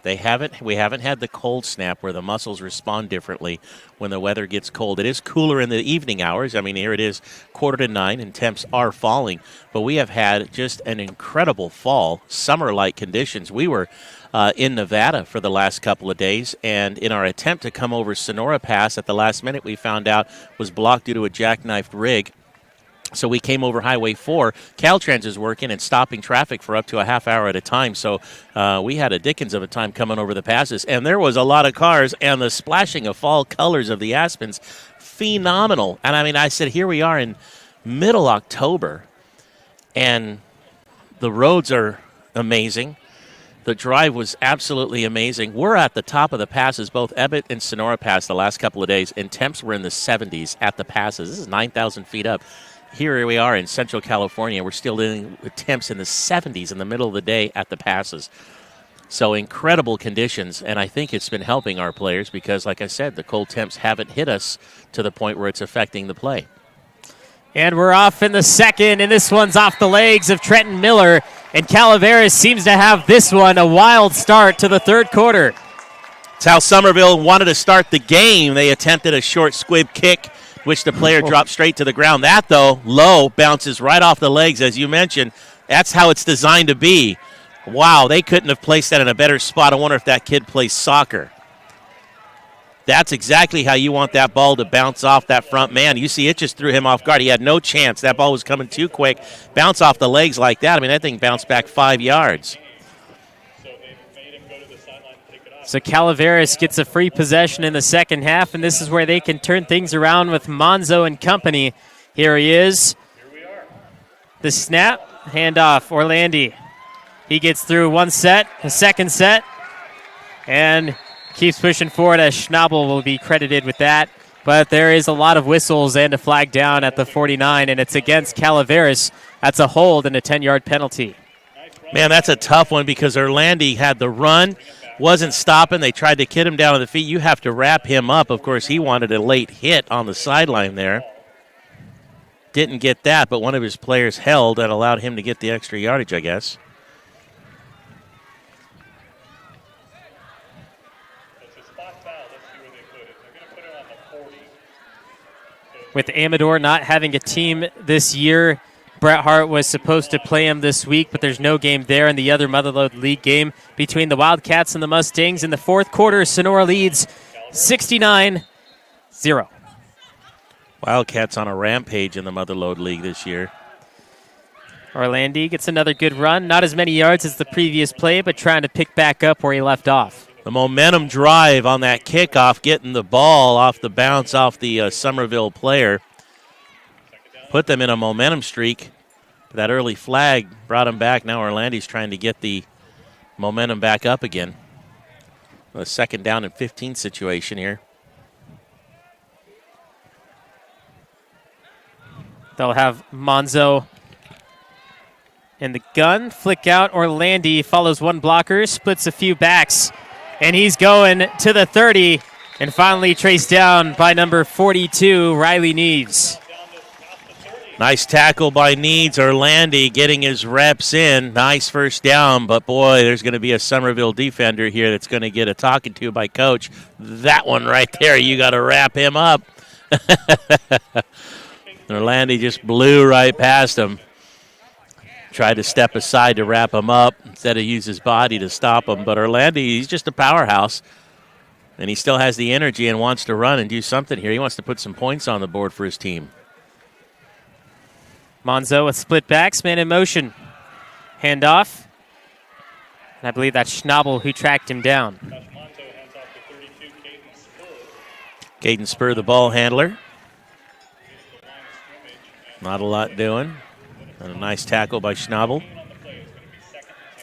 20 points may seem like a lot, but 3 possessions, if you move this ball fast, that can come down very quickly. You have to pay attention if you're Summerville. You can rely on your offense just scoring every drive like they have. But at the same time, your defense also needs to step up. Here from the 30, it's 2nd and 10. Elkins got him. Possession changes can happen very quickly in high school football. As you mentioned, one score here on the ensuing kickoff or even the ensuing, the next set of downs for the opposing team, a quick fumble, and before you know it, you're back in this thing. And Calaveras shouldn't even have this ball to begin with. Bounced off the legs on the kickoff, got it right away. Now Summerville really needs that stop. It's not over till it's over. In their first possession, they drove all the way down inside their 10 before Summerville was able to stop them. Flick out to Orlandi. And Bryce Leveros gets to him here. And then a late flag comes flying in. A lot of whistles. And then the flag came after. Nice tackle by the younger Leveros. Penalty against Calaveras. 2 penalties against Calaveras. I need to check my referee dictionary here, see what that second call was. Going to say delay a game along with the holding penalty.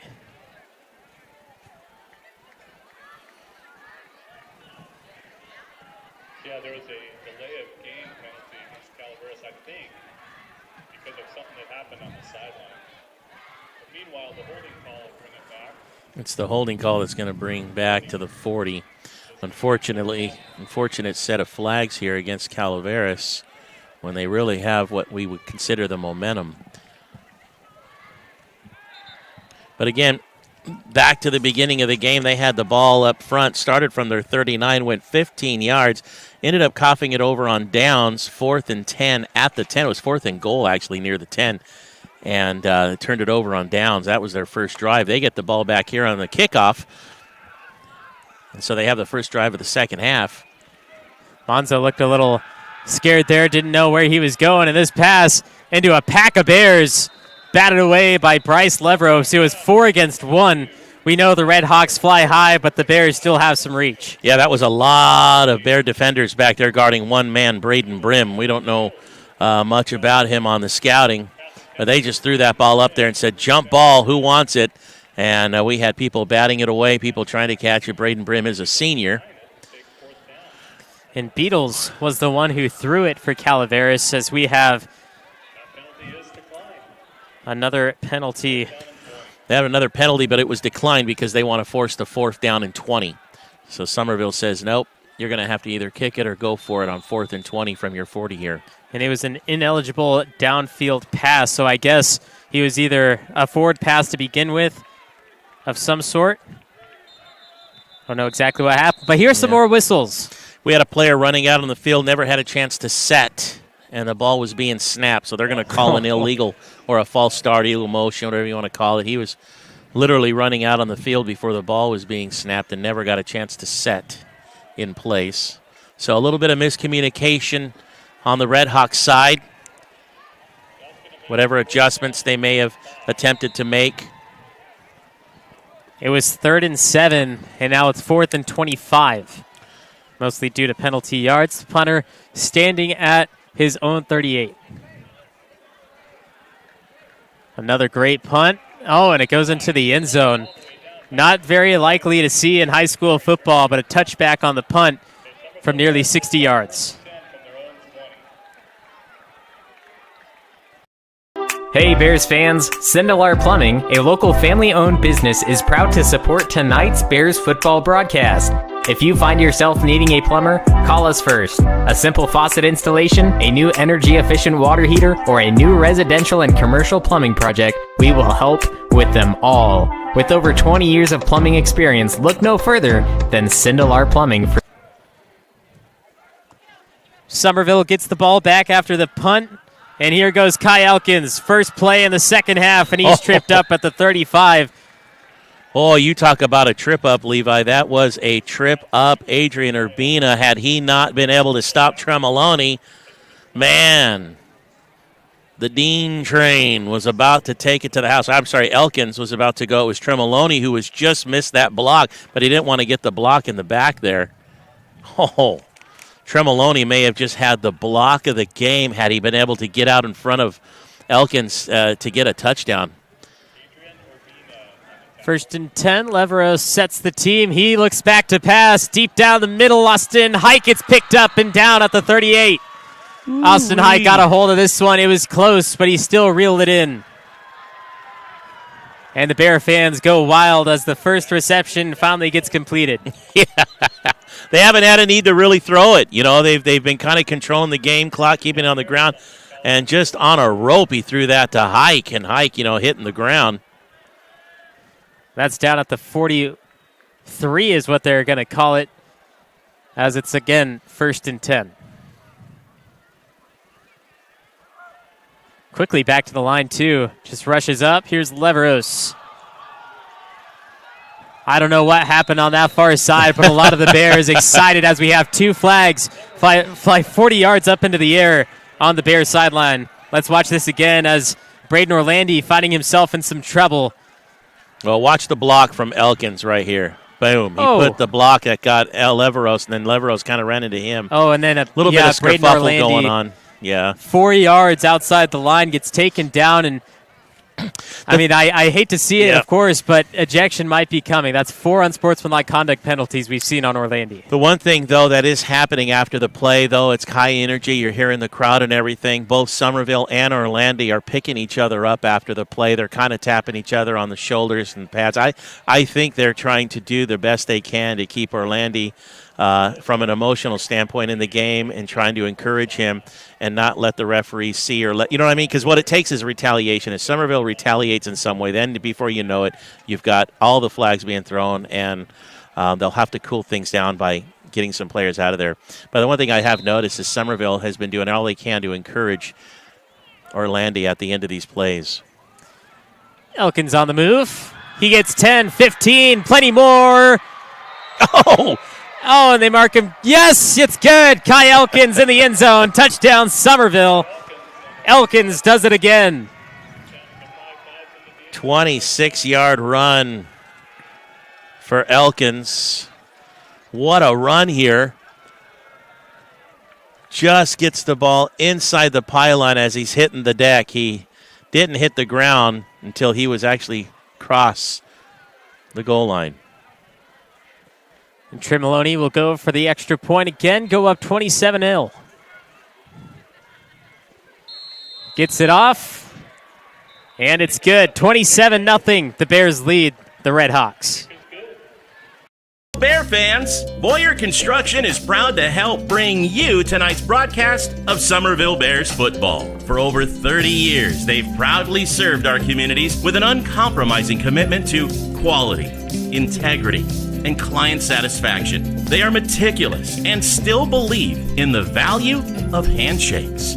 And they ensure that you get the experience you deserve. Thank you for watching and supporting Bears football. Enjoy the game. Sierra Pacific is proud to support Summerville Bears football. At Sierra Pacific Industries, we understand our greatest strength is the people who choose to build a career with us. We offer many opportunities for personal and professional growth, from entry-level to skilled trades, from truck drivers to sales managers, from foresters to engineers. Become one of our valued team members as part of a growing third-generation family-owned forest products company. Dean Tremoloni was roughed on that extra point attempt, so Summerville will push the ball forward a little bit as they kick off again.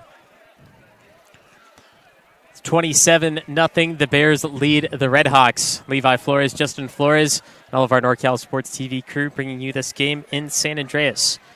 Calaveras has had quite a few flags thrown against them this evening.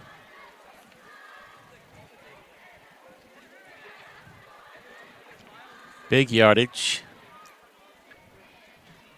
This one doesn't help because Tremoloni has a foot.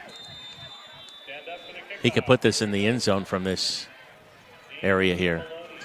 Squib kick trying to answer back what Calaveras did, and it results in the penalty. So Calaveras is going to get the ball exactly where they want it.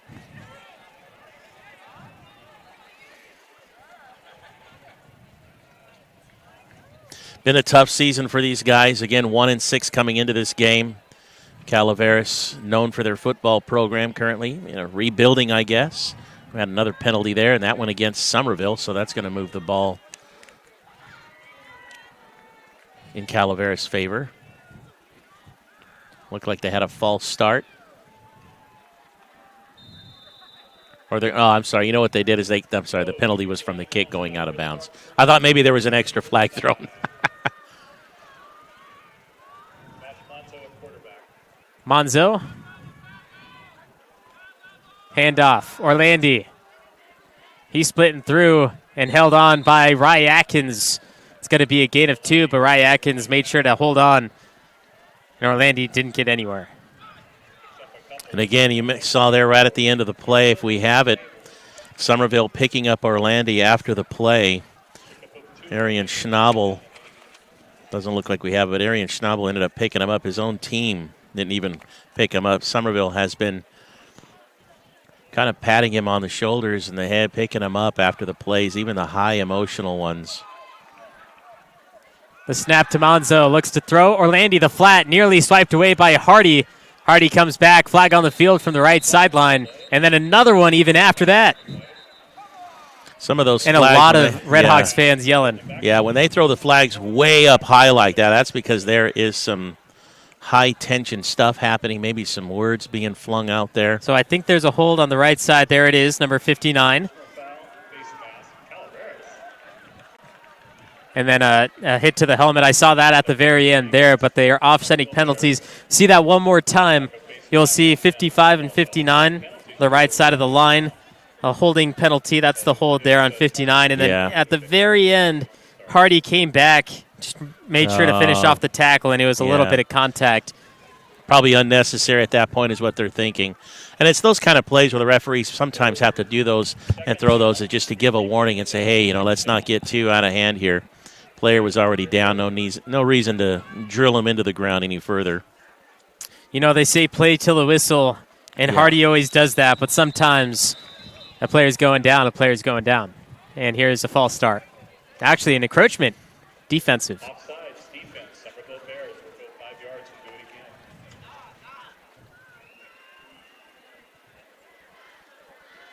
It's a small break, will be 2nd and 5. Looking at a couple linemen out there getting some reps. Kyle Salaya, who had some reps last week against Bret Hart. He's in the game. The defense.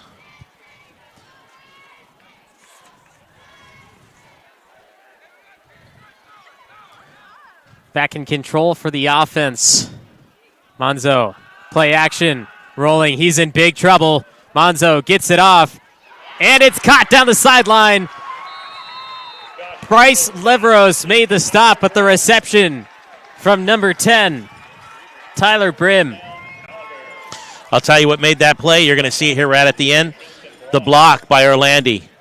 That gave him the extra time he needed to find the open man. Even though he was covered, that ball had to be thrown right where it was in order for that player to catch it. But Orlandi staying up front in front of the quarterback, Manzo. He needed that extra second and a half to find that open man down there. That's a big play, one of the biggest for Calaveras tonight. Orlandi was on the move. Screen pass. It's incomplete, but it's a backwards pass, which means it's a live ball, and the Summerville Bears coaches saying that they have it, but the ball was whistled dead. Yeah, they were whistling it dead the minute it came off his hands. Let's see exactly where is Monzo. That was a forward pass. That definitely by 1 was yard. a forward pass. Bryce Leveros was Barely the one who by got a it yard. there. Good heads-up play for the Bears, though, right? You play until that whistle. But that side judge was right there and noticed that ball was thrown 1 yard ahead. Barely. I mean, that was barely a forward pass. So close. Sixth play of the drive. Calaveras started from their 35 due to a penalty on the kickoff. One big play on a pass brought them where they currently are. 2nd and 10 from Summerville's 32. Monzo passing again, and it's intercepted. Logan Slater, 50, 45, and tackled out of bounds. The referee was holding the side of his jersey looking for a flag, but Logan Slater says, I have the ball, the pigskin's mine, and it's inside Red Hawk territory. Bear ball. Slater, part of the Hardy Party, featured this week. Nice play and a run back by Slater. Summerville ball stopping the momentum of Calaveras, who themselves had a big play and a couple of them. And a flag on the far side next to the Summerville bench. This and might be against Summerville's coaches there now. But Slater, second interception on the season, continues his defensive stance, and that's a sideline warning on Summerville. So they had a warning on Calaveras, not a warning yet on Summerville, so this ball doesn't go anywhere.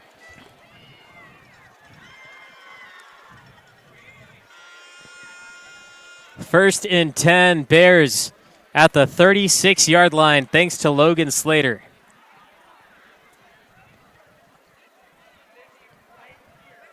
I can't believe we've only played half of the third quarter. Seems like this quarter's taken longer than the first half did. Summerville taking some time, too.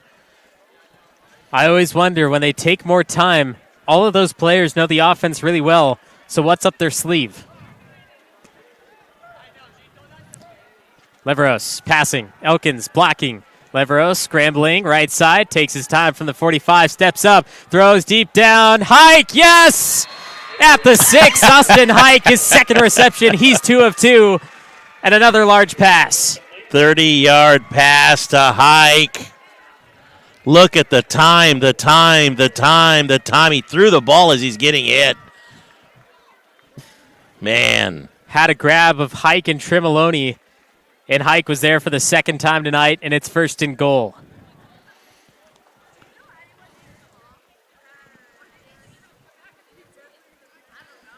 Usually we see Dean Tremoloni. He's the number 1 receiver. We'll talk about him in just a moment as we have Leveros and Elkins again. Elkins has earned every single one of his touchdowns. This Hike, I think they should put in the backfield, give him a run at the end zone.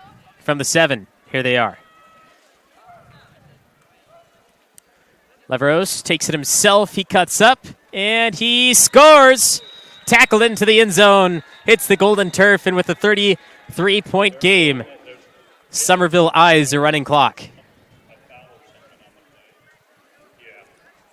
Oh, and this one, it's going to be coming back. Didn't see the initial call there. Looked like it was Most a holding likely see call. it again. Interior hold.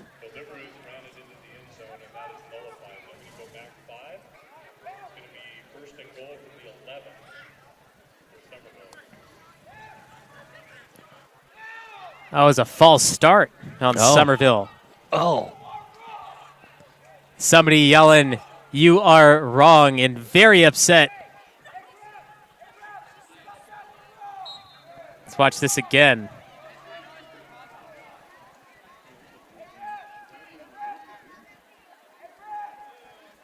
I saw nothing. And it was actually one of the Summerville fans really upset with the referees. And here we are from the 12. They're just going to have to do it over. George Henderson, watch the left side. And then Hike is on the right. Tremolone up top. Leveros to Henderson. Henderson looking to throw. He goes in zone, and it's short, incomplete to Tremolone. Now, Pristine Dean, the number one receiver on the Summerville Bears. Check these stats out. Number one receiver, 10 of 13 for 310 yards, 5 touchdowns. And that means if he catches the ball, he has a 50% chance of scoring. Well, let's get him the ball. Do the coaches know this information, Levi, that you put together? Incredible. Yeah, I'm telling you, Summerville's having a wonderful season. We want to see it continue. And that's why this team is a team. It's not just one player. It is a team out there.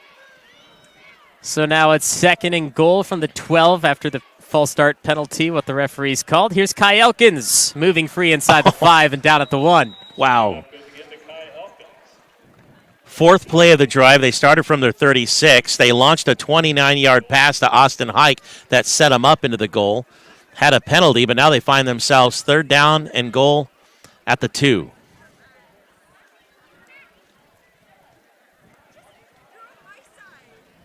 Third and goal once again for Summerville, and Calaveras will move off the field. One of their players, number 11, Billy Peterson. You mentioned Dean, Pristine Dean, Tremolone. He has also had an incredible run, kicking field goals and extra points for the team. Probably ranks up there with one of the highest scoring players of the entire team.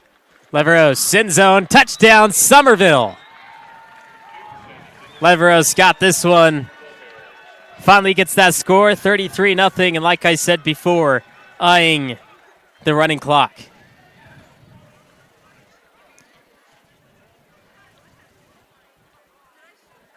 And it will be Dean Tremolone, the kicker, of course. 5 plays, 36 yards, touchdown Bears, and the extra point by Pristine Dean. I like that. Henderson, the hold. He lost this one. Whoa, Tremolone kicks it anyway. One of them saying it's no good, and the other one didn't even say anything. Do we have a replay? The scoreboard shows Summerville Bears 33, Calaveras 0. Hey, thanks for your generosity tonight. I don't know what happened See there. this again. It was a failed snap, but Tremolone put his foot to it, and it went in the air. But the referees down Why did low. they call that?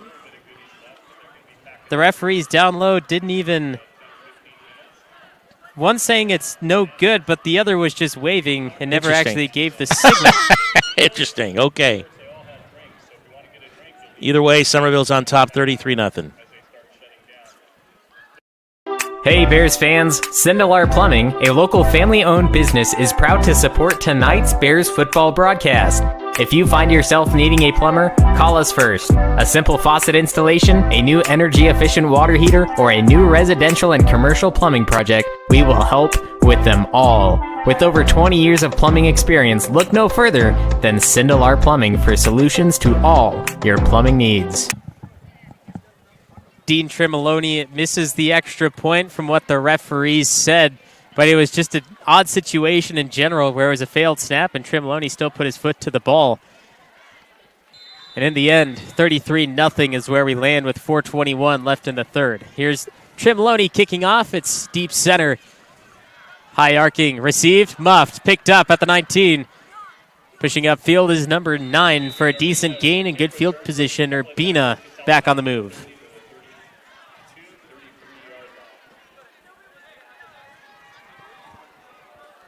About a 16-yard gain to start. Both teams have had the ball twice this quarter. Calaveras had to punt on their first possession. There was an interception on their second possession. Summerville's first possession resulted in a touchdown after going 80 yards down. second possession, based on that interception, they ended up going 36 yards on 5 plays for a touchdown. Now Calaveras looking to score for their first time. Here's a handoff to the man in motion, cuts around. I believe that's Urbina, and he gets swallowed up. Rye Atkins put a shoulder down.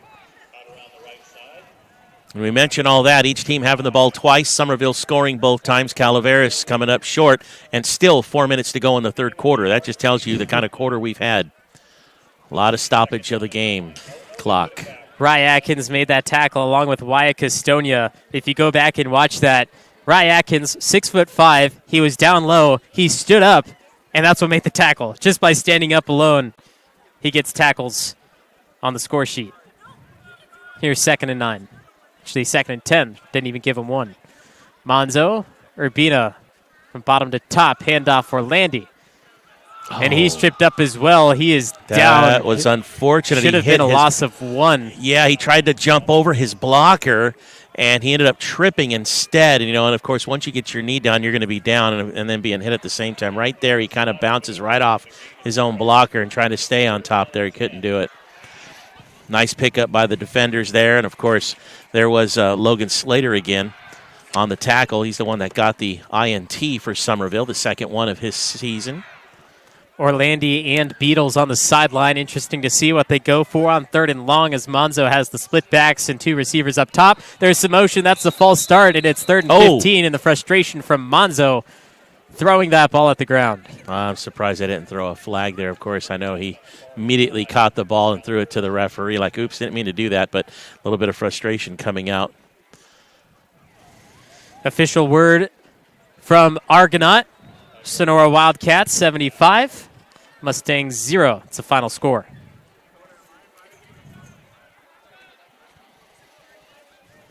A blowout for the Wildcats. Continuing their streak in the Motherlode League as Summerville continues their streak. Now they called a false start, but they moved it They didn't move about it at all. 6 or 7 yards back. Oh, okay. Usually it's a 5-yard penalty. Monzo's in trouble, and another sack goes down. Jaden Hardy and the Hardy Party. Bring out the hats, bring out the whistles. Streamers are flying everywhere. The Hardy Party's back. Where's the streamer cannons, man? Every time they hit that, we need to see the cannons shoot the streamers across the field. Yeah, great play, great defense. Summerville right now firing on all cylinders, as they say. And again, all players, everybody getting a touch. Punt unit out. Kyle Curran didn't get there, and another great punt from the Calaveras team, but Ajas decides to pick it up. He escapes the one man who tried to get him. Down the sideline he goes. At the 39, he'll be out, and that's where the Bears take over as we have another late penalty flag fly in the air. Most likely another late hit. So that was the previous play for Monzo. That one lands at the 40-yard line is where the penalty will be called. So the referees talk about it. This is like the game that's never going to end. I mean, they just basically pushed him out. I don't know. Holding against Summerville. Is that after the... Okay. Push from behind maybe, or... They were calling holding, so it's a 10-yard penalty from the 40. They start at midfield directly.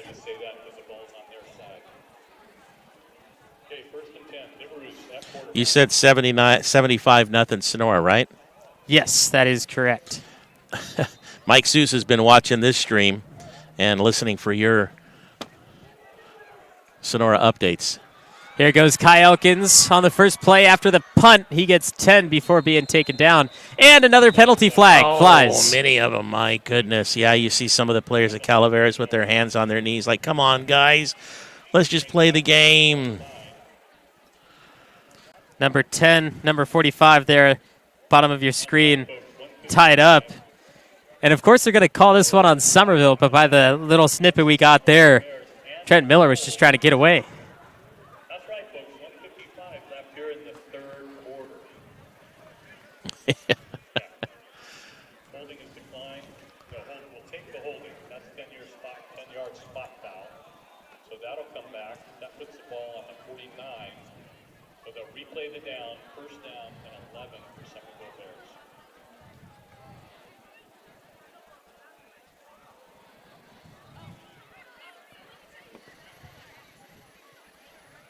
Don't know what the holdup is here. It's taken a while. Both of these games, a lot of flags, a lot of miscues between some of the workers and the players. Here's Leveros. Elkins just had a gain of 10, and he only gets 1.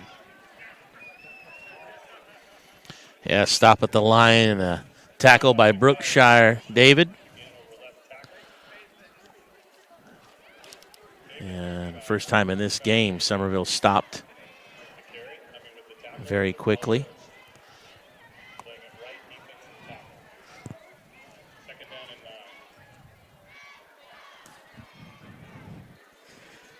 Second and 9, Summerville with 1 minute left in the third.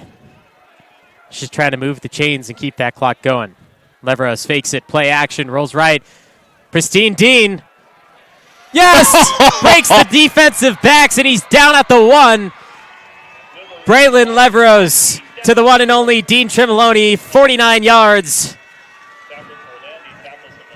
We missed it by 1 series with the Pristine Dean stats, man. He finally gets a catch here. Man, he had those defenders beat. What a play. 50 or 49, 48 yards on that one play, putting him in first and goal. Clock running 47 seconds, it says here locally. A commanding lead and a touchdown here, wrapping up third quarter, will very well give us a running clock in the fourth quarter. Leveros snap, Elkins run, and a defender nowhere in sight as Kai Elkins crosses the plane. That's another one. 39-0. Dean Tremoloni and the kicking team comes out for another. 4 plays, 50 yards for the Summerville Bears, and all 3 possessions in the third quarter resulting in touchdowns. Remember what happened last time? There was the extra point. Henderson fumbled the snap. This time he gets it down well. And we have 12 more to play. Tremoloni puts it through. 40-0 Bears. Hello, Bears fans. Black Oak Casino Resort is very proud to help bring you tonight's live streaming of the Summerville Bears football game. If you haven't been to Black Oak Casino Resort recently, now is the time to come by and check us out. Whether you enjoy the entertainment at Willow Creek Lounge, the 5-star RV park, the beautiful Black Oak Hotel and Conference Center, the bowling alley and family fun center, all the games our casino offers, or the fine dining at Seven Sisters Restaurant, it's all there waiting for you. Thank you for watching and supporting Bears football. Enjoy the game. Nate's Tree Service is here tonight to bring you Bears football. They specialize in comprehensive tree maintenance and removal. The skilled arborists and staff at Nate's Tree Service have over 30 years experience serving residential and commercial clients in Amador, Calaveras, Tuolumne, and Mariposa counties. They bring their unique understanding of the trees of the western slope of the Sierra to a wide range of tasks related to tree health, maintenance, and removal. Pristine Dean Tremoloni finally gets the reception. Unfortunately, the defensive backs had a different plan for him as they took him down with only 3 feet left to go to the end zone. And then Kai Elkins, the one and only, pushed it into the end zone. And now we have a 40-point lead, which means it's a running clock for the last 12. Yeah, it only stopped during scores. And I think that running clock starts in the fourth quarter. We still technically have 27 seconds left on the third. Because I was like, they just announced it and gave the whole rules, and here we are in the first play, and the clock keeper stops the clock, but it's not fourth quarter. I thought the quarter was over.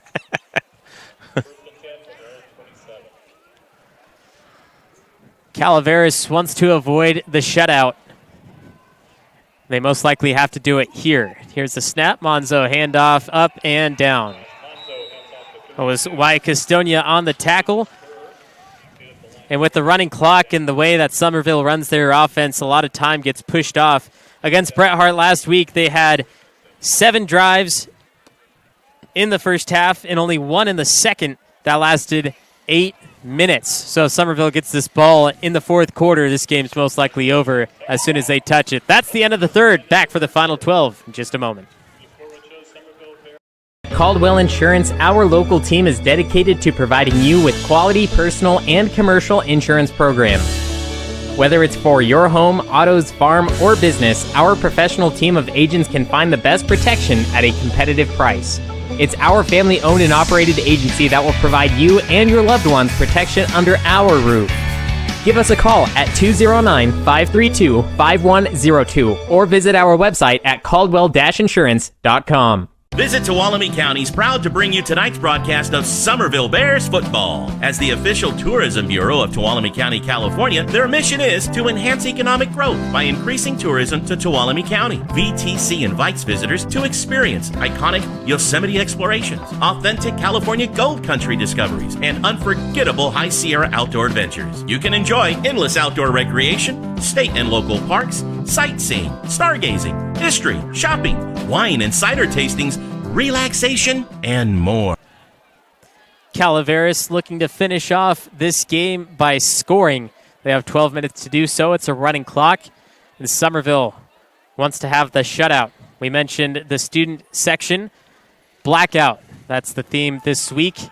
And they want to black out the Red Hawks to make sure they stay at 0. Well, they're definitely blanking them so far here, but Calaveras, one play into this drive, starting from their 27, got 12 minutes to do something. They've gotten the ball down deep into Summerville territory a couple of times.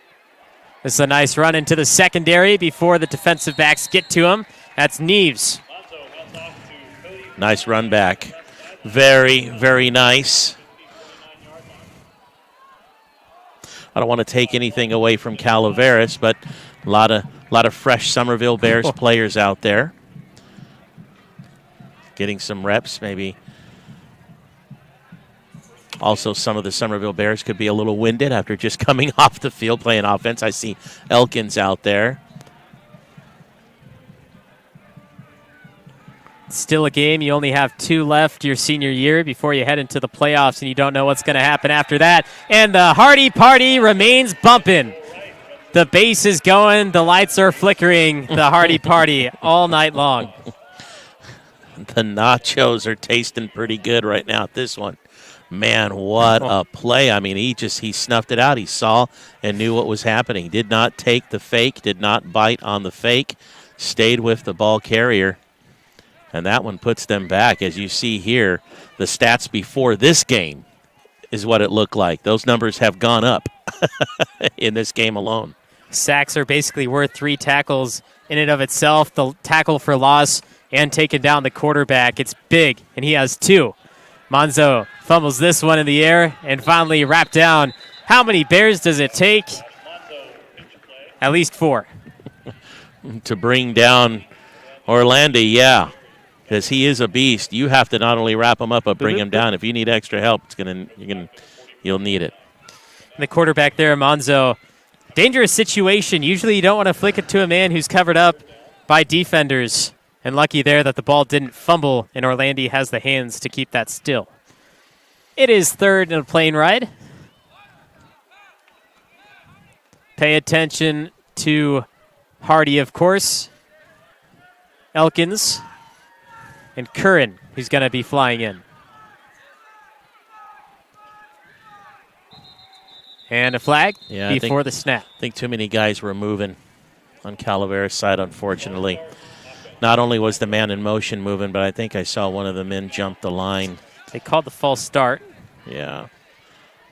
And it goes from 3rd in a plane ride and then add an extra mile walk to it.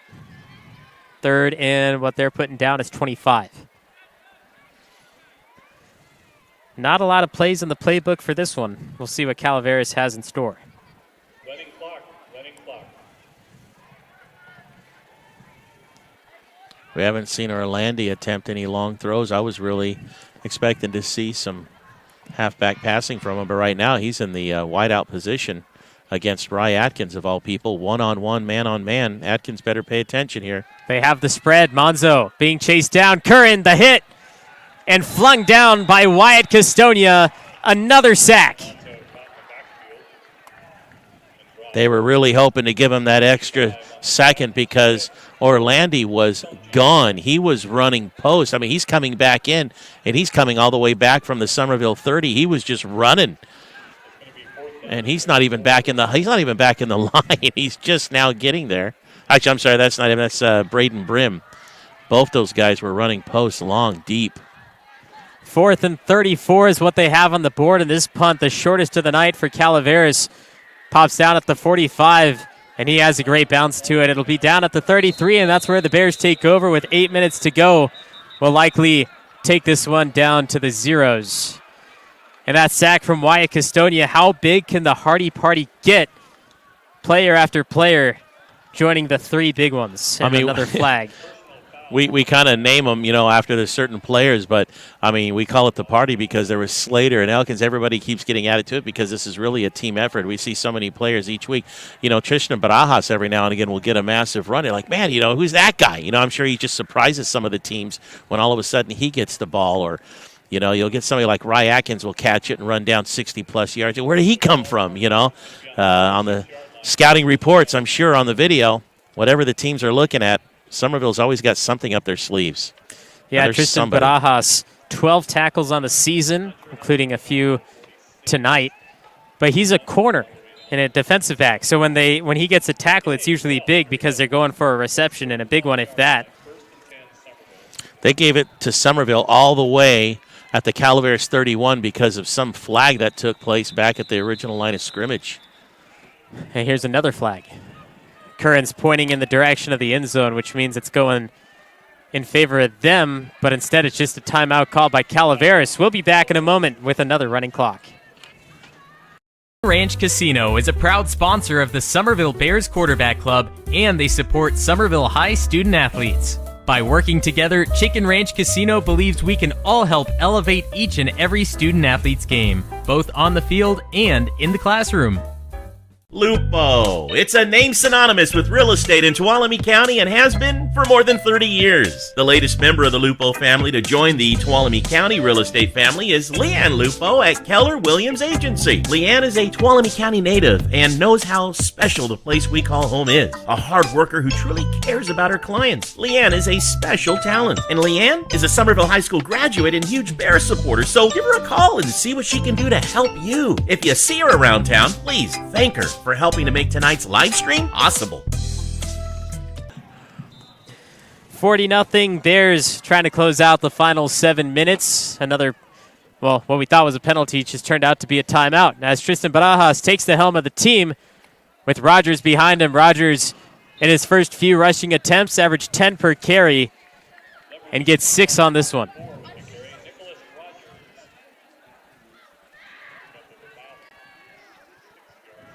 Yeah, Barajas has football in his blood, and he knows what to do out there. Heads up.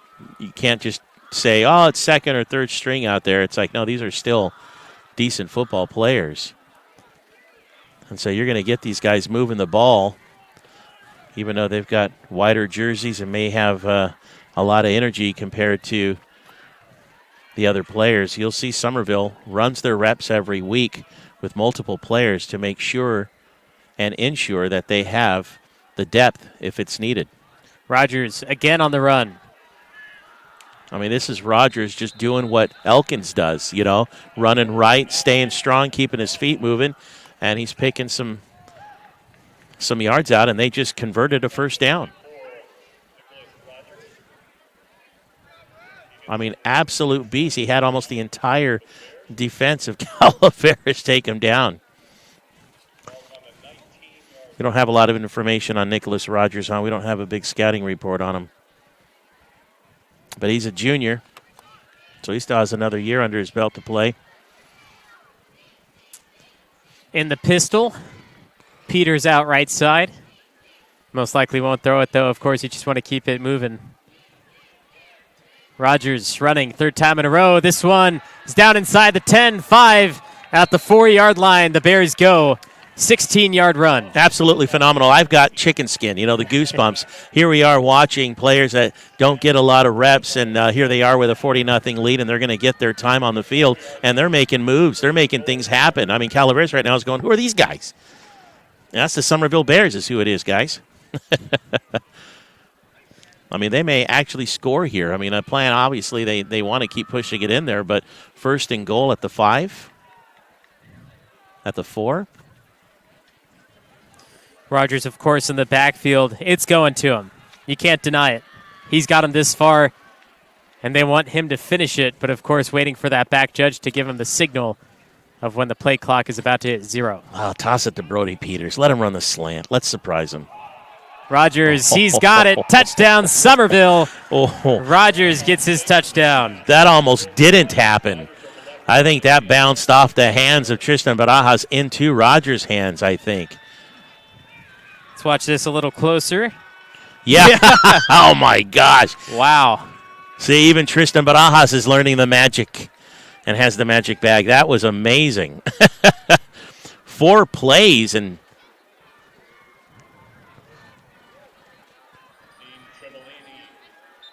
my gosh, what is it? 4 plays, 69 yards, huge penalty assessed. Tremoloni good on the extra point. It is 47-0, finishing off the final 4 minutes.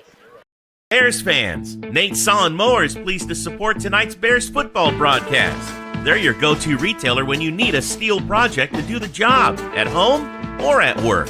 Visit their store, where friendly, knowledgeable staff will assist you in finding the right steel for the job, whether it's a chainsaw, blower, trimmer, pressure washer, or anything in between.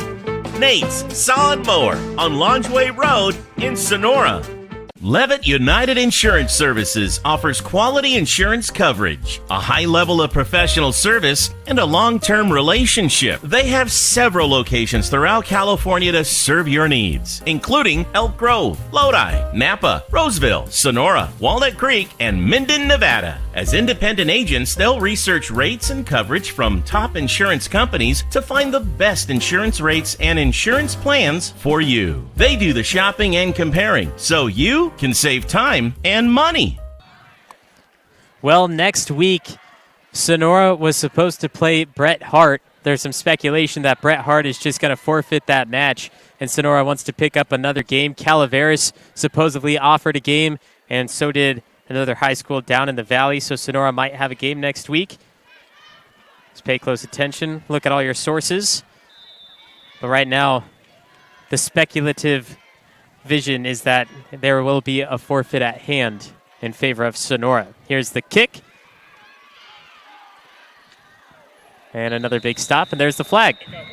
And I don't know if that's a benefit to Sonora not having so many bye weeks, if you call it that, in preparation, because you need to stay hot. You need to stay in contact. You want to keep playing the game. And the Motherlode League has been just a little off this year in that sense, with teams all of a sudden either not having a team or saying, I don't know. Bret Hart only has maybe 15 players suit up each week. And that penalty was against Summerville, 15 yards from the spot.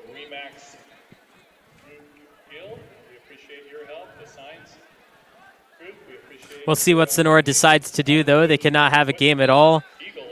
They have a few options. But I said, it's all speculative as of this point.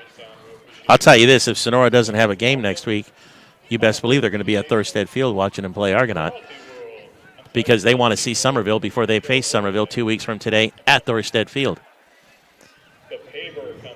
Final 2.5 minutes. Calaveras sticks with the run game, and number 19 gets swallowed up at the line. That's Ferrante. 2 minutes, 20 seconds on a running clock. It'll only stop for timeouts and scores. A lot of players coming in, going out for the Bears. I noticed that as well. Lots of players being shifted out.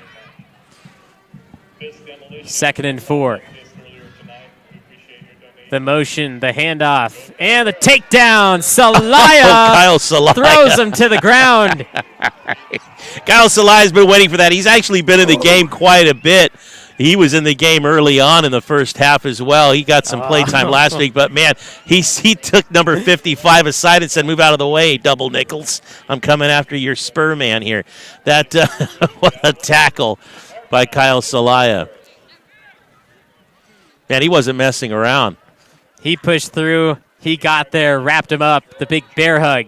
And here's 3rd and 6 after the loss of 2. Handoff, tailback, ball comes out, it's free. Elkins on the ground, 2 Bears, 1 Red Hawk. Red Hawks hoping for the best, and the referee points the other way. It is Bear ball, and that does it. A few knees, and this one's over. Summerville, for the 2nd straight week, wins the game, and the final play going to be a turnover. Last week, if I'm not mistaken, I could be wrong. Was it Brody Peters who got the INT on the turnover or something last week? Yeah. That's how that one ended. This week, the fumble recovery. Before that, Stone Ridge Christian, the fumble recovery. Rye Atkins pushing it in, so that's 3 straight weeks turnovers on the final play of the game. And then even before that, Houston, another stop on 4th down that Houston could have went down and tried to tie the game up or even win. So 4 straight weeks, turnovers on the final play, not all of them being winnable, but it's still a turnover nonetheless. I think Summerville's just going to come out and take a knee. I mean, that's what I would assume they're going to do. Yeah. Barajas will take that knee with 13 seconds, and that's going to do it. Big win for Summerville, 47-0. They continue their reign in the Motherlode League. They've taken down the Red Hawks, the Bullfrogs. Technically the Buffaloes. And 2 opponents left. Argonaut, a week from tonight, live at Summerville's Thorstead Field. Hopefully you can make that. And 2 weeks from tonight against Sonora. So 2 opponents still stand before them on their perfect record now at 8-0. Way to go, Summerville Bears. We'll be right back with the NorCal Sports TV Summer Basketball Camp postgame show. Stay tuned. All the way up from Los Angeles. We just heard that. What made you put Miles Little into the camp? Well, you know, we were looking for an overnight camp that would really help develop his sort of independence. And this looked like a beautiful setting for the kids and also really foster his independence, meet new people. And I want to say one of the best things about this camp, this particular camp, is the ability to see the games live streamed on YouTube. It allows you to not be at camp, but also still participate in that particular part of camp. And so I thought that was really amazing. The announcers were great. The angles, the instant replay, it really made the kids feel special. Would you bring Miles Little back up to camp? For sure, 100%, and we're bringing friends. I think one of the wonderful things that I saw when I came to pick him up is how collegial, supportive the older boys are with the younger boys. And I think that is really heartening for me because that's how I want my boy to be when he grows up. And so I think that he has some really great examples of really kind people on and off the court here. The talk of the Tri-County area, Amador, Calaveras, and Tuolumne is the matchup that we'll have at the end of the season between Sonora and Summerville. Most likely, as long as Summerville can stay strong in the next game against Argonaut, then we'll have a matchup of the ages. Summerville, Sonora, the crosstown rival for first place in the Motherlode League. In Summerville tonight, beating Calaveras 47-0 with their backups in the entire second half. Sonora beat Calaveras 43-0, so Summerville has a 4-point edge on a similar opponent, and we'll see how that plays in just a few weeks. Tonight, Sonora beat Argonaut 75-0, a massive score in favor of the Wildcats, and we play them next week at home, Thorstead Field. Summerville seems to be paralleling the games that Sonora has already played in as far as score goes and things. So, yeah, as far as the numbers go and what it looks like on paper, looks like Summerville and Sonora are really going to be that barn burner matchup of a true league championship on the line. Tonight, Summerville held the ball 7 possessions and played exactly 50 plays, while Calaveras had the ball on 9 possessions and played exactly 50 plays. So 100 plays through 4 quarters combined. And Summerville obviously taking advantage on most of those, scoring 47-0. Well, for Calaveras, 2 weeks from tonight, they'll have homecoming against Bret Hart here in Calaveras. And then for Summerville, like we've mentioned all night, against Argonaut next week at home, and then finishing up against Sonora. These are games that you do not want to miss, and Sonora still on the fence if they're playing another team since their game forfeited by Bret Hart, their second forfeited game in league play. Yeah, that's just how it is right now in this day and age, post-pandemic, teams rebuilding. And I really think Bret Hart probably wants to have their healthiest. They only have about 15 players, 16 players max.